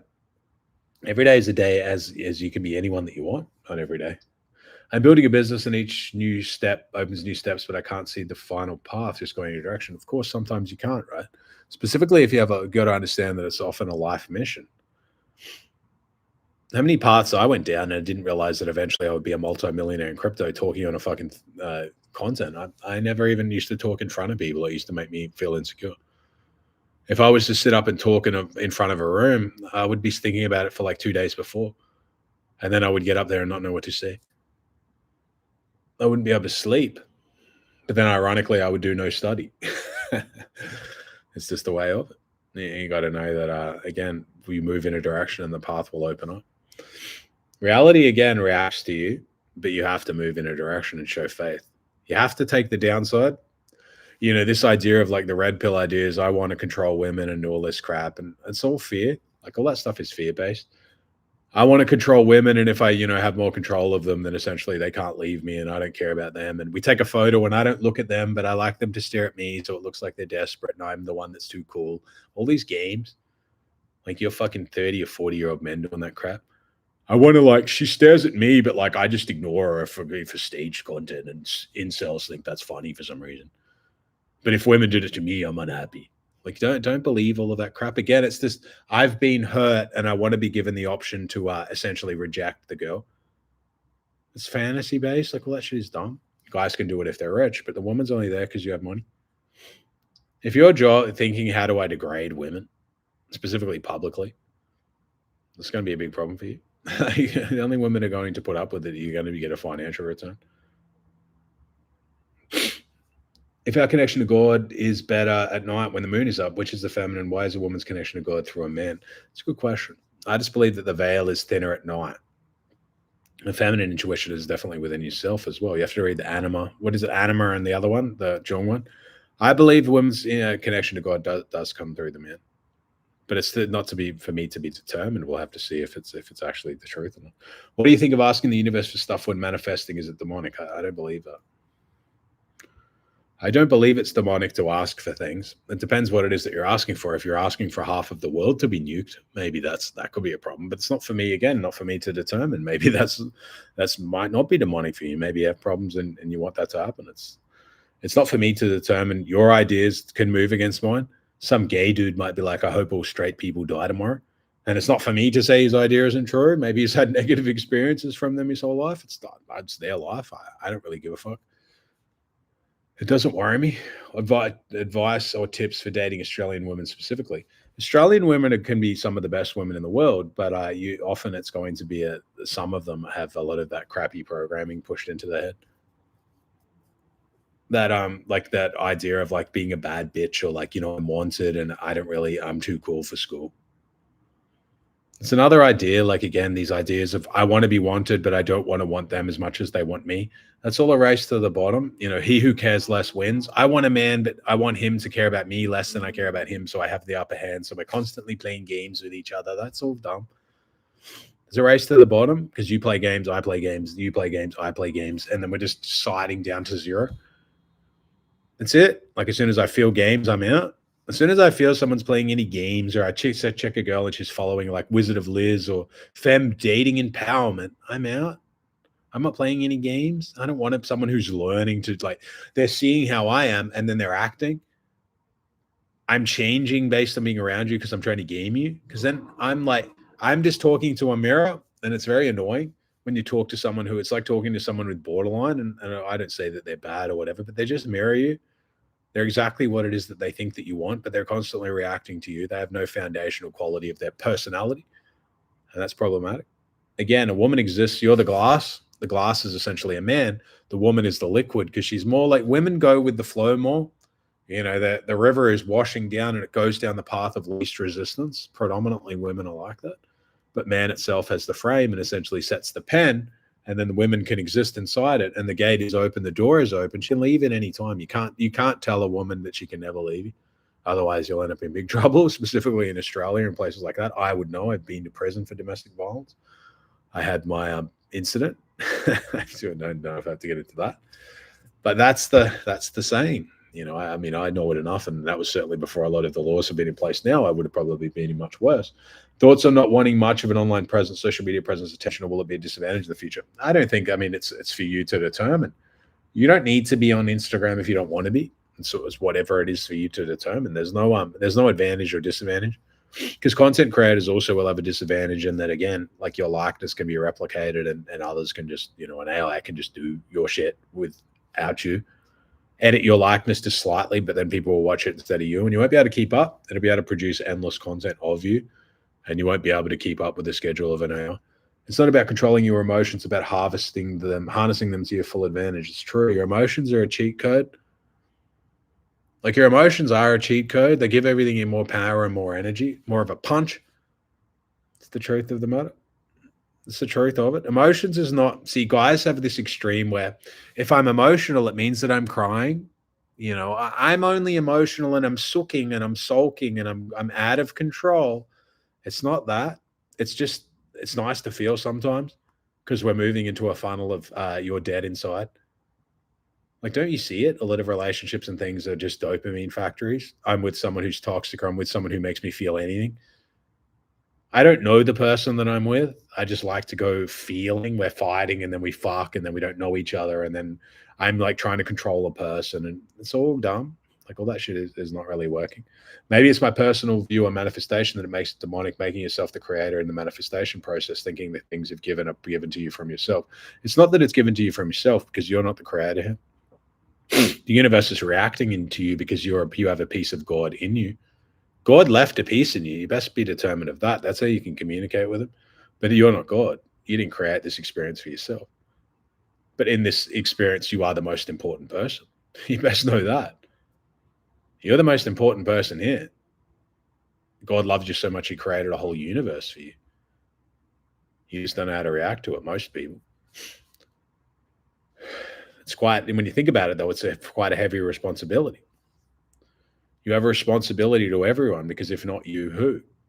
So it's not demonic. I mean, of course, you could use that and exploit people and all of that, but that's a race to the bottom.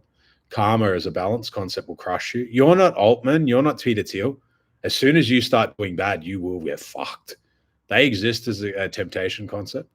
You see others doing shit, and then as soon as you go, oh, yeah, I might do it, and then you get smashed. Because you're not them. They're not, they're protected people. You can't do what they do. They do tempt you, right? Temptation exists. You have both Lucifer and God within you as well, though. I believe that. Your shadow is essentially Lucifer, the great tempter. It tempts you. The more that you lie and the more that you speak lies into the world, essentially that's your step down. The synagogue of Satan is born with every lie that you tell to yourself and to others. Everything that exists in deception is demonic. Everything exists in isolation is demonic. Like you have people together and you can't have three people in the same room and tell them the same story. You have to tell everyone a different story because you're lying to everyone. That's the demonic idea. Versus you have everyone in, even if you hurt people's feelings, you still tell them the truth. I wouldn't say that's demonic. If I cheat on a girl and I call her up and I'm like, baby, I cheated on you, I don't think that's the demonic idea. Demonic is you lead them down a path for years and then you're like, baby, why are you doing this? Like, you know, you're my only one. Like, I would never do that. Actually, I'm pretty hurt that you would accuse me of that. And then she stays up for 2 weeks upset because she feels guilty that she, thought that you lied to her. And now she feels guilty because she loves you. And then she ends up fucking destroying herself. And you're lying to her the whole time through. Lying to someone who loves you is the lowest thing that anyone can do. And I've been guilty of that before in the past, but now I'm making amends of that. I don't like to do that. Because you take someone's love and that they actually see good in you and they care about you and you exploit it. You see love is a weakness. Now I see them and I can be a predator. They love me so I can do whatever the fuck I want to them. And they're going to stick around. That's a demonic idea. Like that's a race to the bottom. You're taking the highest vibration and you're shitting on it. And you're going to destroy that person because then they're never going to love anyone again because you're going to fuck it up for them. So you've broken someone at their most vulnerable. That's the thing that I myself am working to not do, because obviously I've been guilty of it in the past. I think a lot of people have, but I have as well. When you get girls and you know that they're really into you and you can do whatever you want.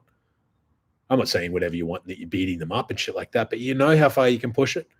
Like if a girl really loves me, I know I can go to the club and fuck girls and it doesn't matter. I know how far I can push it and that, I can lie to her and I know that I can gaslight the fuck out of her if I want. Because I use that I know that she's at this point where she cares about me enough that I can really exploit it. I can dread game her at night and be like, why would you accuse me of that? Like now I can't sleep. I feel bad. And I project a lot of that shit onto her and it makes her really upset. And then eventually it can really destroy her. Like women in that, they can end up killing themselves and shit under such an idea. Oh, relationships are a waste of time, especially when building business. Probably. If you're building a business, it's to be a big one. I've got this fucking, what's it? Fucking ligament strain or some shit from gym. But yeah, I mean, probably. I'm not going to bullshit you and say if you're building a business, having a woman will pull away from that, of course. Because women, again, their connection to the lattice, I believe, is found through you. So it's both a gift and a curse because they can disalign you. You're the anchor and they can pull on the anchor. And if it's not that strong because you're still getting to know her, or essentially you don't have the time because you're busy, then it can really dishevel you. Like it can move you off course. That's why a lot of guys don't like to live with their chick. They don't want to because, again, she's pulling from you, specifically if you're around. It's a responsibility. If you don't have a girl but enjoy talking to her if she loves you, are you being deceptive by dragging her through the emotions that maybe you might love her one day? Yes, pretty much. I think you know that. And as I do. And sometimes I have to remind myself not to be like that. No, it's the right, it's the fucking, what's the right lower bicep? I have to get a massage. They do this massage shit where they get it and they stick in and fucking do all this shit, and it really fucking hurts, but it helps.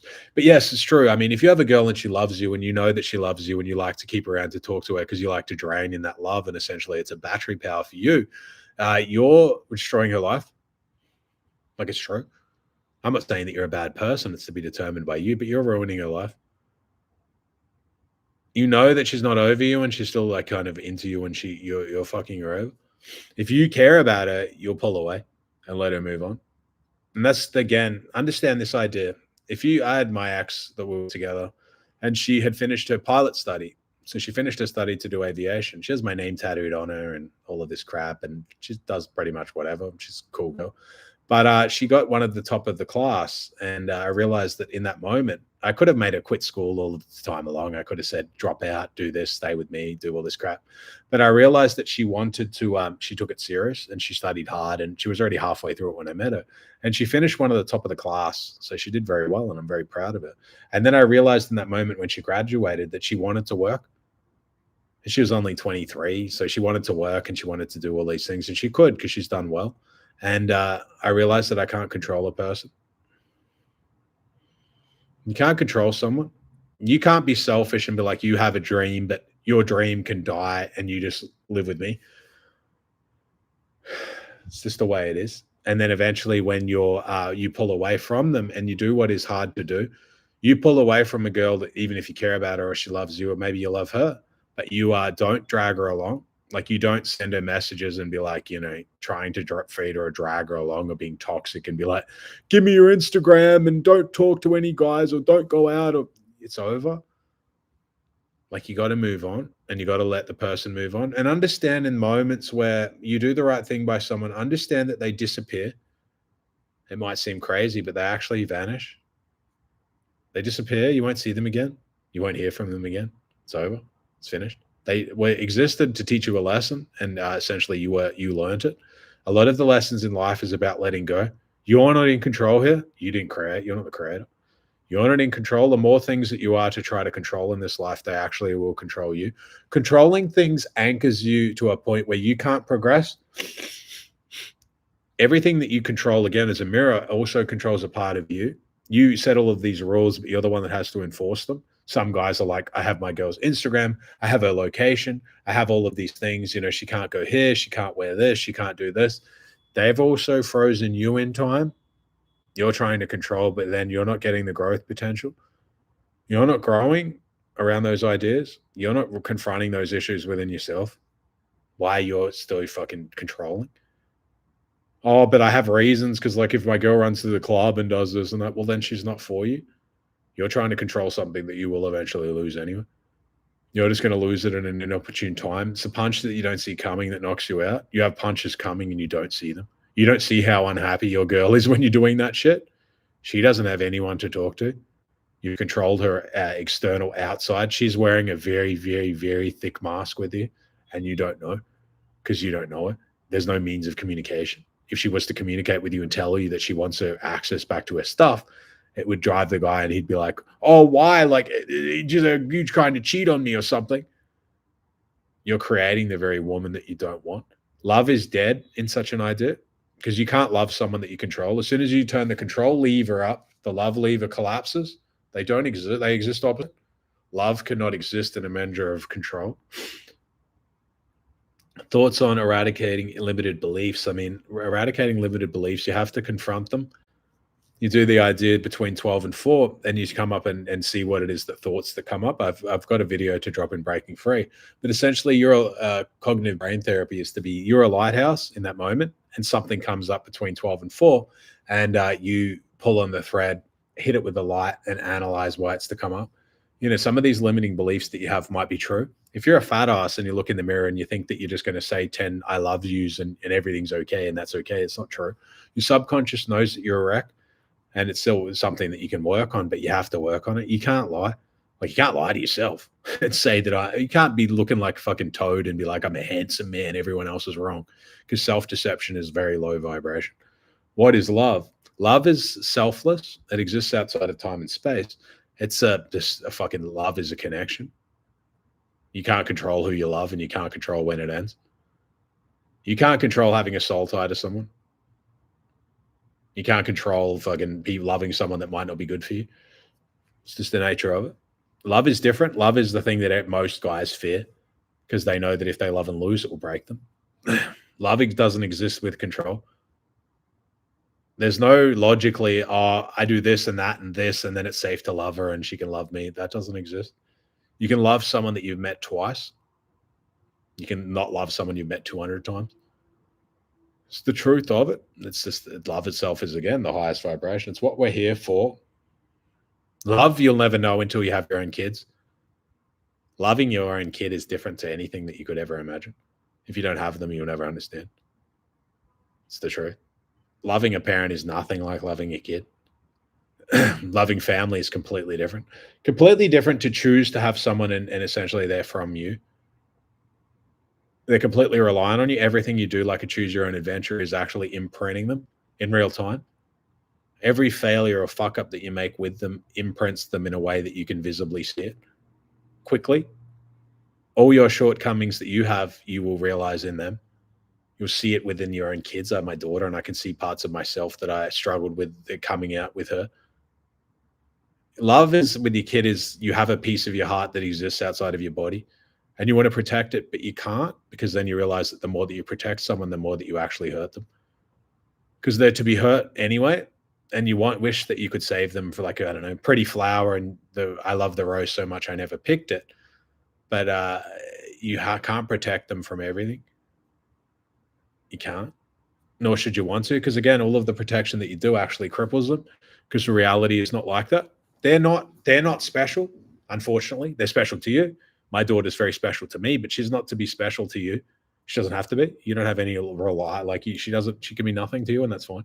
So you have to condition them from a point of, you see them from your lens that they're yours and you love them, but reality doesn't owe them shit. So it's a hard balance to do. Like, some people will have their kids at the park or something, and a kid pushes in front of them, and then they run over and push the kid over, and they're like, don't fucking do that. It's not for you to do that. It's not for you to say that your kid is more important than another. It's more important to you, but it's not more important to, the reality itself. Although if someone told me tomorrow that you would have to pick your kid or doom all of creation, I would get rid of everyone. If someone told me tomorrow your kid could survive, but you would have to doom the whole universe, I would doom everyone today. It's not even a simple question. I think there's no greater, like, you're here for that specific purpose. Like, they're yours. It's just your thing to look after. And if a man abandons his family, a family is not what you were born into, to me. It's, of course, they're still important and you help them as you can. But I believe that that's different when they're your responsibility. Like, you didn't choose to be born. You didn't choose to be born to a family that you're born to. I mean, where's the loyalty? Like, what's the point? You didn't choose them. Whereas when you have a kid, you did choose them. So you best be fucking loyal to them. You have to be. And a man who will turn his back on his family, I'm not talking about his family, of course, his parents and things like that, but that's to be determined. Some people have parents that aren't good. So I hate this idea of people looking and they're like, oh man, can you believe, like, this guy isn't friends with his brothers and sisters and mom and dad and all. My dad was my hero. And not everyone had that. Some people didn't. Some people have parents that are fucking junkies, or people who are addicted to shit or treat them like fucking dog shit. And then others are like, oh, come on, man. Like, just call your mom and dad up and, like, you tell them how great they are. And they don't know. Like, some people will never know what it's like to have a family that's chaotic, conflicted, or confusing. Certain things that it's for them to determine. It's not for someone else to determine and tell you how to manage them. That's not for them to do. Like, some people don't know. Everyone has their own shit that they're dealing with all of the time as well. But how you do with your kids, if you have a man and they don't look after their family, like, they don't pay any child support, they don't see their kids, they don't care, their kid can run around and just with a fucking dirty ass, they don't give a shit about anyone. That's that guy is defective. You will know, again, the saying is you will know them by their fruit. A good tree cannot bear bad fruit, and a bad tree cannot bear good fruit. That's the truth. Like, that's the ultimate truth of life. The people that I've known who were trash, their kids are always fucked up. It's like they're punished, but I think that it's just the same. It's the same saying, the fruit tree. It's just obvious, like a lot of celebrities and things like that. I mean, this understand those ideas that they sacrifice their firstborn. I mean, a lot of them, their firstborn died, or they sacrificed them to transgender programs. That's a sacrifice. It's a Baal concept. They've presented a kid to be destroyed. It's true. Shit's like they get power ups from that. They make a deal with the devil, as it were. You love so much that you better sacrifice your firstborn. And that's the truth of it. Any knowledge on thoughts of chakras? I don't know all that about that shit. Did I buy a new chair? I did, but I don't have it here. Would I let a woman live with me in my mid-20s, or would you be against it? I'm not against anything that you yourself works for, because it's not to be determined what's for me with women might be shit for you, and what's for you might be shit. It's just if you think that you want to try it, or essentially you have to know when to pull the pin if it doesn't work. If you're with someone and you're with a girl and you give it a go, it's not like some people too, you think too far ahead. You're like, I'm with a chick and I'm going to be with her forever. And then you're like, but your longest relationship is like 2 months. Like, why are you thinking forever when you've never even had a single year? You just need to think that people are with you in the time that they are. And it's playing day by day. There's no expectations. Like, you can't, I'm trying to control a person and my vision for them is the way that it is for them. Because they're not like when you have a chick, a lot of us, and I can be guilty of that as well. We try to turn them into what it is that we want, but we don't realize that they too are their own person. And women themselves, they're very good at wearing masks, and they're very good at putting on that they're happy with what it is that's happening. And then suddenly we're completely off track because we don't know who we're with. She's just wearing a mask and it's getting to be a very thick one, but she's not happy in the state that she's in. You can't control another. I know it took me a very long time to realize it. Of course, there's certain things and frames and expectations and things that you set for the relationship, but I mean intensely controlling another. You can't do that. It won't work. You can't love someone and control them. It just doesn't work. How often you had it with your parents or anything, anytime they try to control you, you wouldn't be happy. And again, we're changing all of the time. Like our vision, and when you're with a person, a relationship is a long conversation. It's true. A conversation could be 6 months, 3 months, 12 months, 2 years, 5 years, 10, 20, 30. But it's a long conversation because you're both changing all of the time. You need to be able to communicate. And these ideas of these red pill ideas of just sitting here like this, I don't care about her and I don't, she's not important. And if I lose her, fuck her, I'll just replace her tomorrow. That's so dumb. Like those ideas, it's a lot of those red pill dweebs, their very idea to tell them that their girl is important to them frightens them. I don't want her to get a big head and she might get some confidence, and I want to only break her down and make her smaller so I feel more comfortable and I feel like I have the upper hand. It's all power games.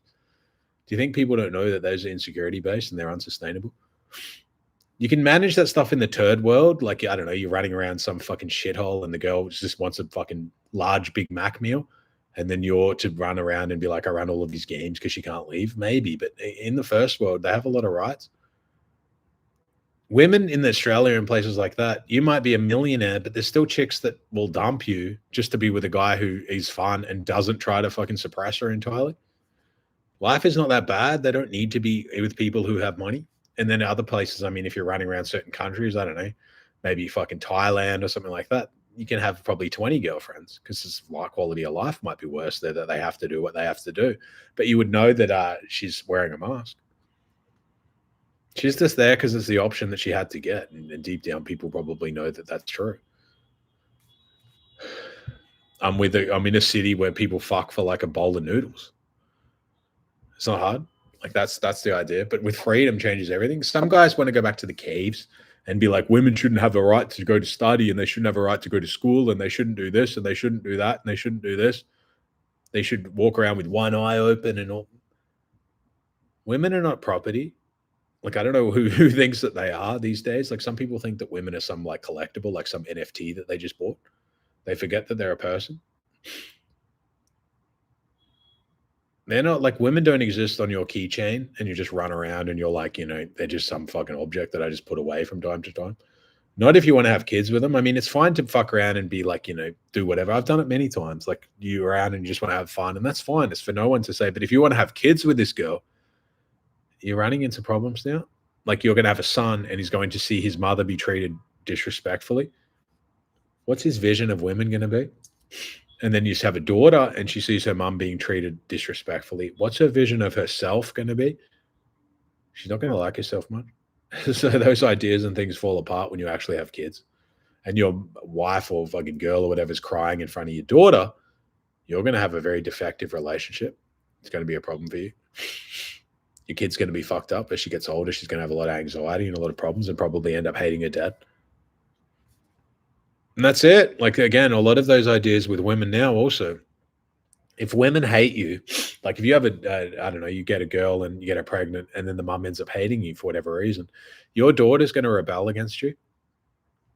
That's how your daughter can end up like getting fucking BBC'd and shit. Like they rebel against the father.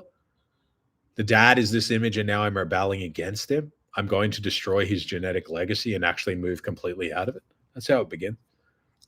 How would one frame it or position itself that a woman won't become a liability later if she's already moved in with you and she suddenly turns borderline? Oh, suddenly turns borderline. I mean, you've fallen into the trap. I mean, it doesn't suddenly. They're always the way that they are. It's just that borderline is not the end of the world, but you need to be able to spike it. Like being with someone who's borderline, it's just a game that you yourself have to be aware of. It's all pretend. Like this personality and things that they craft, they have many of them. And if you can't see all of the faces that they have, some of them can have 2, some of them 5, some of them 10, some of them 50. But if you can't see all of them and essentially all of the way down to the bottom face that they themselves don't have, which is essentially that they don't like themselves. If you can't run all of those and feed them all from time to time, then you're going to struggle. But if you can, then borderline is not to say that those girls are completely defective, because they're not. A lot of the people, but again, you have to run it at a master class because you have to acknowledge all of the personalities, which means retrocausality is real, and you need to be very, I'm not going to say traumatic, but traumatic, specifically to get to that last one. Borderline often happens off the back of trauma, so if you can't replicate it, it will never work, unfortunately. That's it. Like, that's the story. This is part of it. And if you can't replicate all of those faces and all of that, you're going to struggle. Everything is psychology. Again, retrocausality is real with women. I mean, borderlines is the perfect example of it, is that you have to imprint over anyone that she's been with before. So I don't care if her last guy fucking strangled her when he fucked her, you need to smack her. I don't care if the last guy fucking, I don't know. You need to override everything that it is that she's done. Consensually. I'm not saying that you do it by fucking like retardation, where suddenly you don't do anything and then you grab your chick by the throat. If you've never done anything, she's not going to like that. Everything is done in means of escalation, consensually, but nothing is done in a way of, can I touch you? Can I touch your boobie? Can I grab your neck? Don't do any of that. You just escalate slowly. You start slowly, and then essentially you can get more of like, control is not, because when it's sexual, it's just fun. You can call your girl your slut in the bedroom, but you wouldn't run around and just be like, if you're in front of people and be like, get me a drink, whore. She's not going to like that. But then what to say in the bedroom, it's different. If you fucking grab her in the neck in the bedroom when you fuck her, it's different than if you just walk around and just grab her by the neck when you're walking around the fucking kitchen. She's not going to like that. Because everything that happens during sex is just a safe place. And you need to understand women like sex. You need to understand women, if they like you. I'm not saying all, because some people will run around and be a rapist. But if they like you and if it's consensual. But that's the thing that a lot of guys think, that they have to fucking lie to a chick or promise her the fucking pretty much a marriage just to fuck. Yeah, borderline itself can grow out of it. It's partially true. That's true. It's like sociopathy is another one that they can grow out of. They just get better at managing it. It's very emotional. Like and also it's not to say that they're to be condemned, because it's not for me. I didn't create them. So everyone's here for a reason. But they can get you in a lot of trouble if you don't know what you're doing. What are your thoughts on online dating? Got plenty of matches numbers, but 80s or 90s, 80% or 90% either flake. Yeah, of course, that's true. I mean, a lot of women, they like the validation. I'm on there, I'm fighting with a dude, and I just like to know that I can have like 20 dates if I want, but now I'm back with the guy that I'm fighting with. A lot of that shit happens. A lot of online dating is you have to meet quickly. I'm speaking, and you want to meet the girl within like a day or two. After you start talking and match and do things, you need to climb the tower of power, meaning that essentially you want to get them off the app. on Instagram, on WhatsApp. Is your Instagram strong? Is it actually congruent? What bait are you using on there? I cover a lot of that stuff in Breaking Free. I'll do a dating concept. I might even do group chats for dating because I'm fucking the goat of psychology. I'm the best. I mean, I don't know how I could prove that I'm the best, but I'm the greatest. The greatest of all time. With women, I'm the king. With fucking psychology, I'm the best. There's no one that can get people as obsessed with them as me. Fairly though, because obviously I'm a very I know how to spike the dopamine and adrenaline and all of the parts around it. I know how to leave an imprint on women to keep them thinking about me. But I'm not needy. I don't care if it doesn't work out. It's their life and their choice. I'm not sitting there telling them that they have to do all of this crap and give me your fucking phone and all. That shit doesn't work.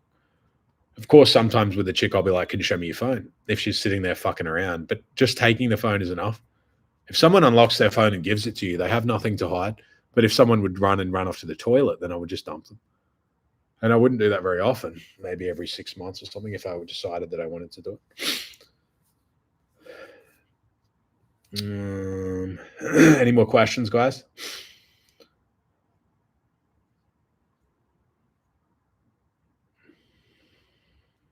Working on yourself is the greatest form of charity. It's true. The apple doesn't fall far from the tree. It's very true. Any more questions, lads?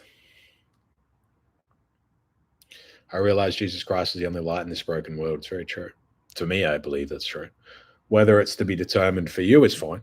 And also understand I believe that Jesus Christ and that's idea, but I don't believe that if someone's a Muslim or it's their life, like I still respect their beliefs. I don't it's not me or them.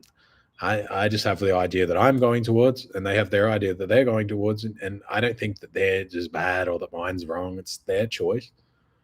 I'm not impeding on theirs, and I would hope that they don't impede on mine.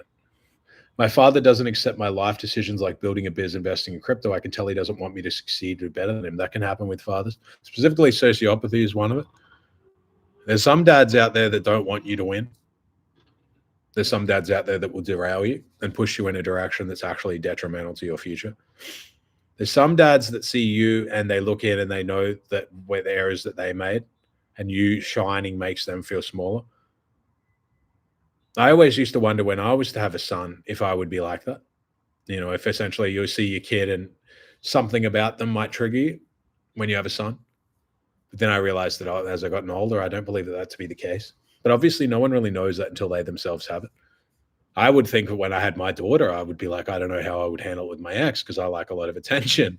And then I realized that it's fine to split it with a kid. How do you truly know if your girlfriend is the right one as perfection doesn't exist? It's true. But again, this idea of the right one, it's just that you're still getting to know each other. You're thinking too far in the pipe because then expectation and that's the thing that crushes you because it doesn't go exactly as you planned and then you're upset. Just treat it as you're getting to know each other. And if it doesn't work out, then it's fine. Everyone that you meet and everything that you progress through, as long as you're not hurting each other, then it's a little bit more data. I'm refining down on what I want. I'm moving through a funnel. And, maybe I'm still a little broad, but I'm starting to know a little bit more of what I want. And now I'm getting closer and I'm getting closer every time. This girl's not quite right, but she's very close.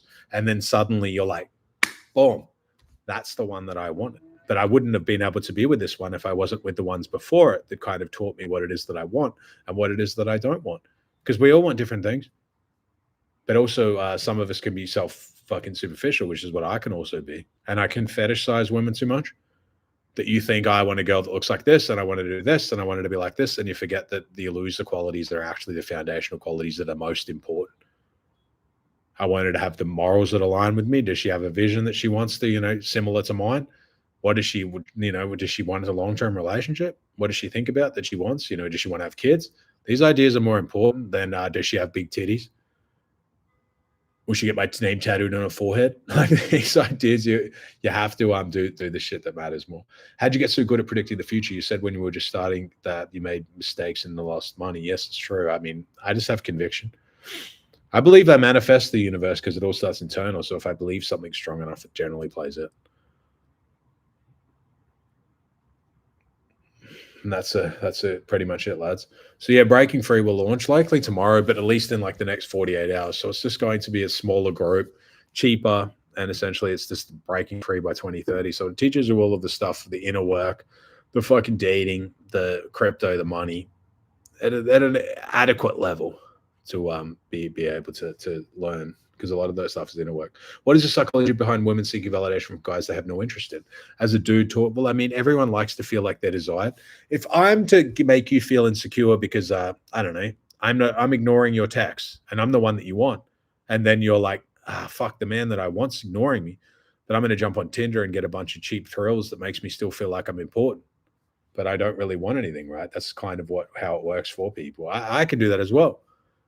In the past, I can do that. I like it. And what to do with people that you love, but for some reason they always have issues, like always something. It just seems like it's part of their life. Yeah, it's not. A lot of the stuff happens in a repetitive because you need to learn to step aside. They're living their fucking life and they're going down their paths. It's not for you to play God and sit there and be like, I need to prop other people up, because you're going to lose your blessings. You have a good finances, or you do a few good things because you're working well, and then you decide to give it to others who haven't done anything. They don't earn it. They're going through their own process or own tests. You, in that moment, play God. You're going to lose the blessings that you were fucking bestowed upon because you're not focused on yourself. You need to have blinkers on, like the horse, where they just fucking see forward down their own funnel. And then as you get more, you can look out and be like, all right, and then start to reward the people who actually are fucking trying, rather than to give to the sloths who would just sit on their ass and will fuck all. Don't be the devouring father. Yes, what's the Saturn idea where essentially he eats the kids, right? You think this will be realistic? I don't know what part would be realistic. Yeah, the devouring father is powerful, where essentially he eats the son of eats both of his kids, rips their heads off. Saturn, right? I think it's a very big analogy for what's to come. Father against son. A lot of that stuff's happening now, Revelation style. If you don't know, a lot of people are rug pulling each other and posting a lot of toxic content and just trying to scam people and fuck people over. And everyone's moving down their own funnel and everyone's trying to take money off others. And it's getting more of a race to the bottom. The economy is kind of just a giant rug pull. Like there's not much holding it up. A lot of the investments from the AI companies and things, they're essentially just pushing the same amount of money through. Can you not see the question? No, I can't. I can't see that question. But you can message me online if you want to message me on what's it called? Telegram. Any more questions? I'll answer two more if anyone wants to ask any more. But I'm in Dubai, so it's good. It's been a nice spot. Funny thing is, so I'm in Dubai and I land here, so I get to a spot. I'm not going to say exactly where I'm at because I don't want to say. But then I pull up out the front of my hotel, and then Tate's car. So he has his Bugatti there, and I don't know if it's Tate or whatever, if it's just his car, but it's his car. And then I walk inside, and I've just taken, because I got my Dubai car here, I got my Lambo here and my Porsche here, and on my old cars I had 666 on the plates because essentially I was using both light and dark. That was my understanding of it. So I had 666 on the number plates for both my cars, and I've just taken them off because they were Polish plates, and now I'm in Dubai. So I took the plates off, and essentially now they're new Dubai plates. And then I get into this hotel that I'm to check into, and where's the thing? The fucking guy, I'll see if I can find it. They check me in and they change my room. They change my floor. I'll see if I can find it.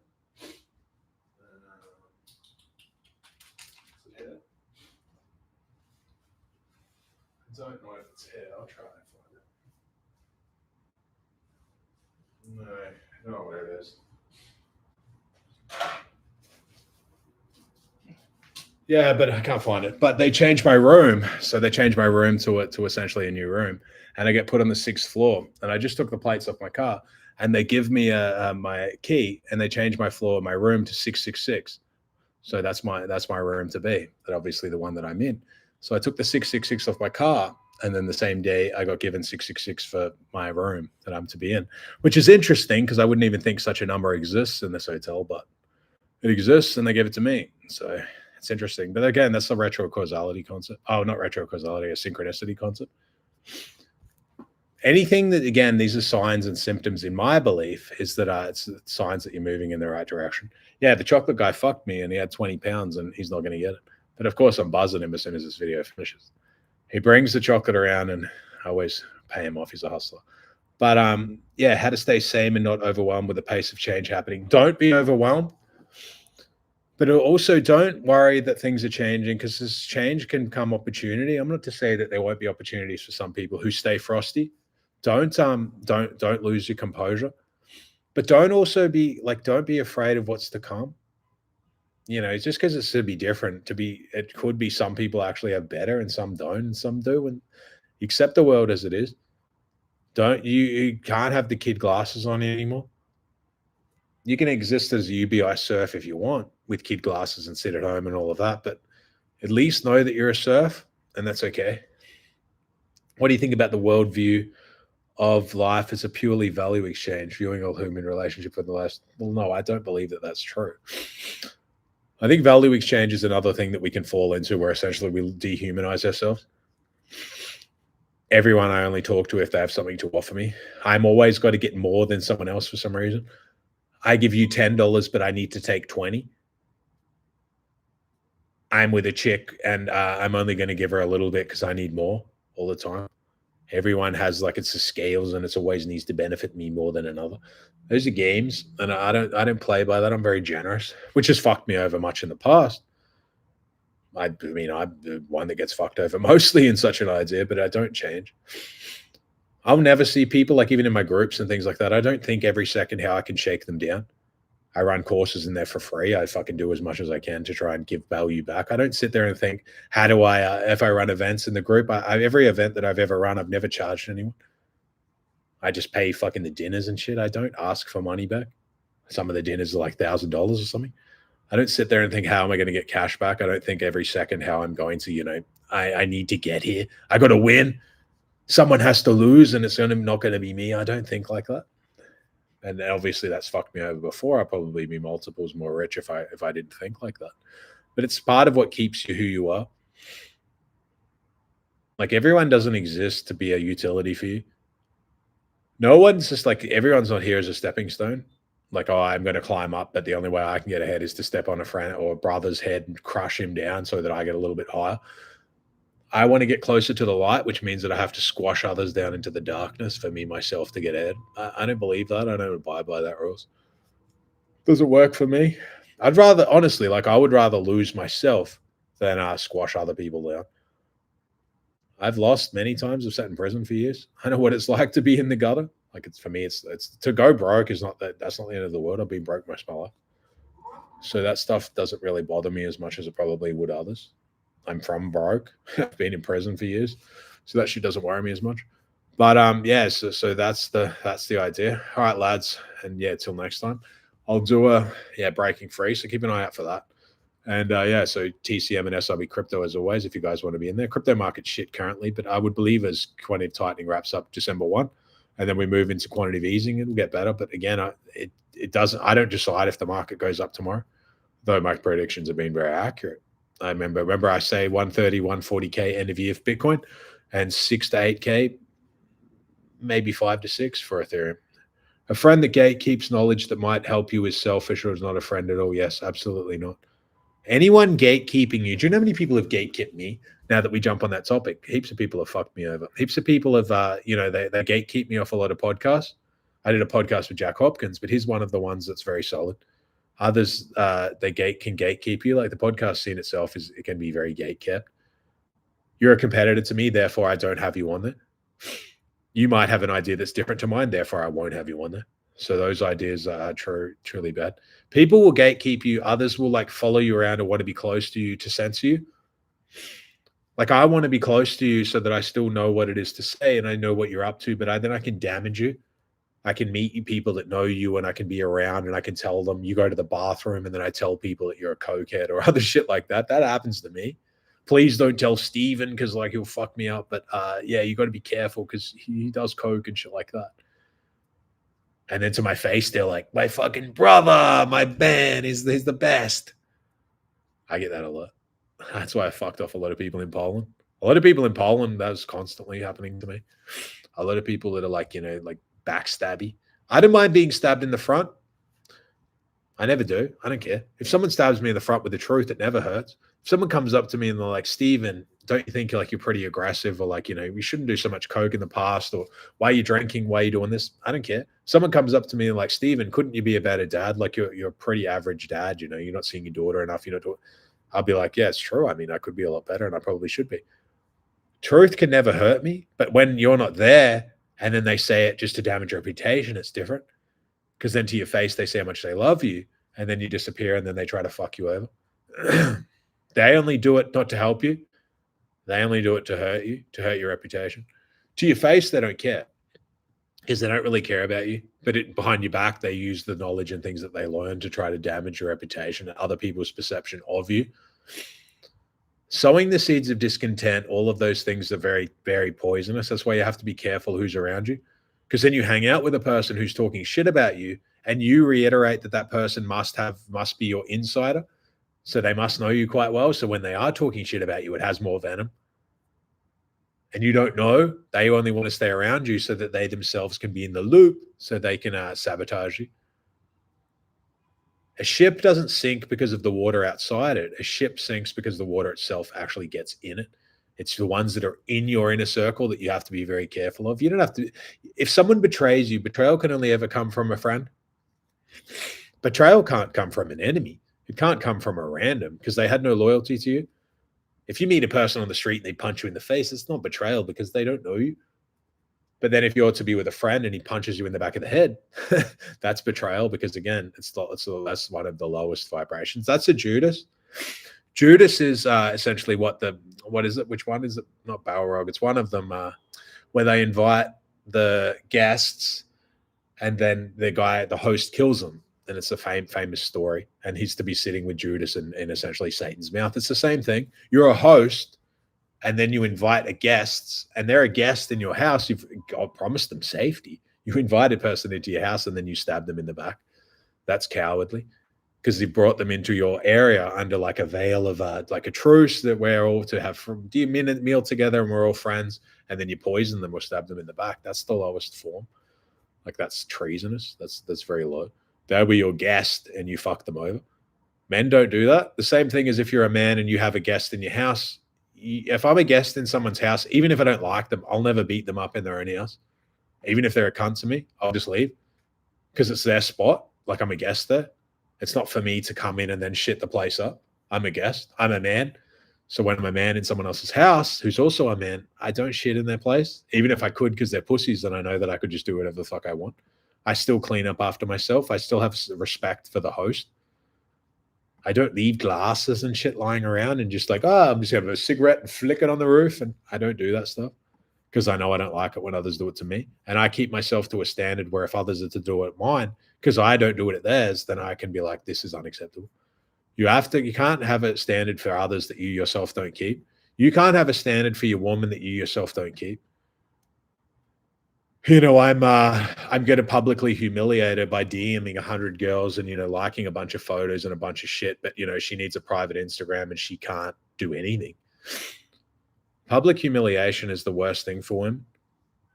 You would be surprised the amount of shit the woman would do in private. If you want to fuck other girls with a girl, and she does that if she wants to, if it's her decision. But she will do that in private, but she doesn't want to do it in public. She doesn't want people to know everything that it is that she's doing. She doesn't want to be embarrassed, like women don't.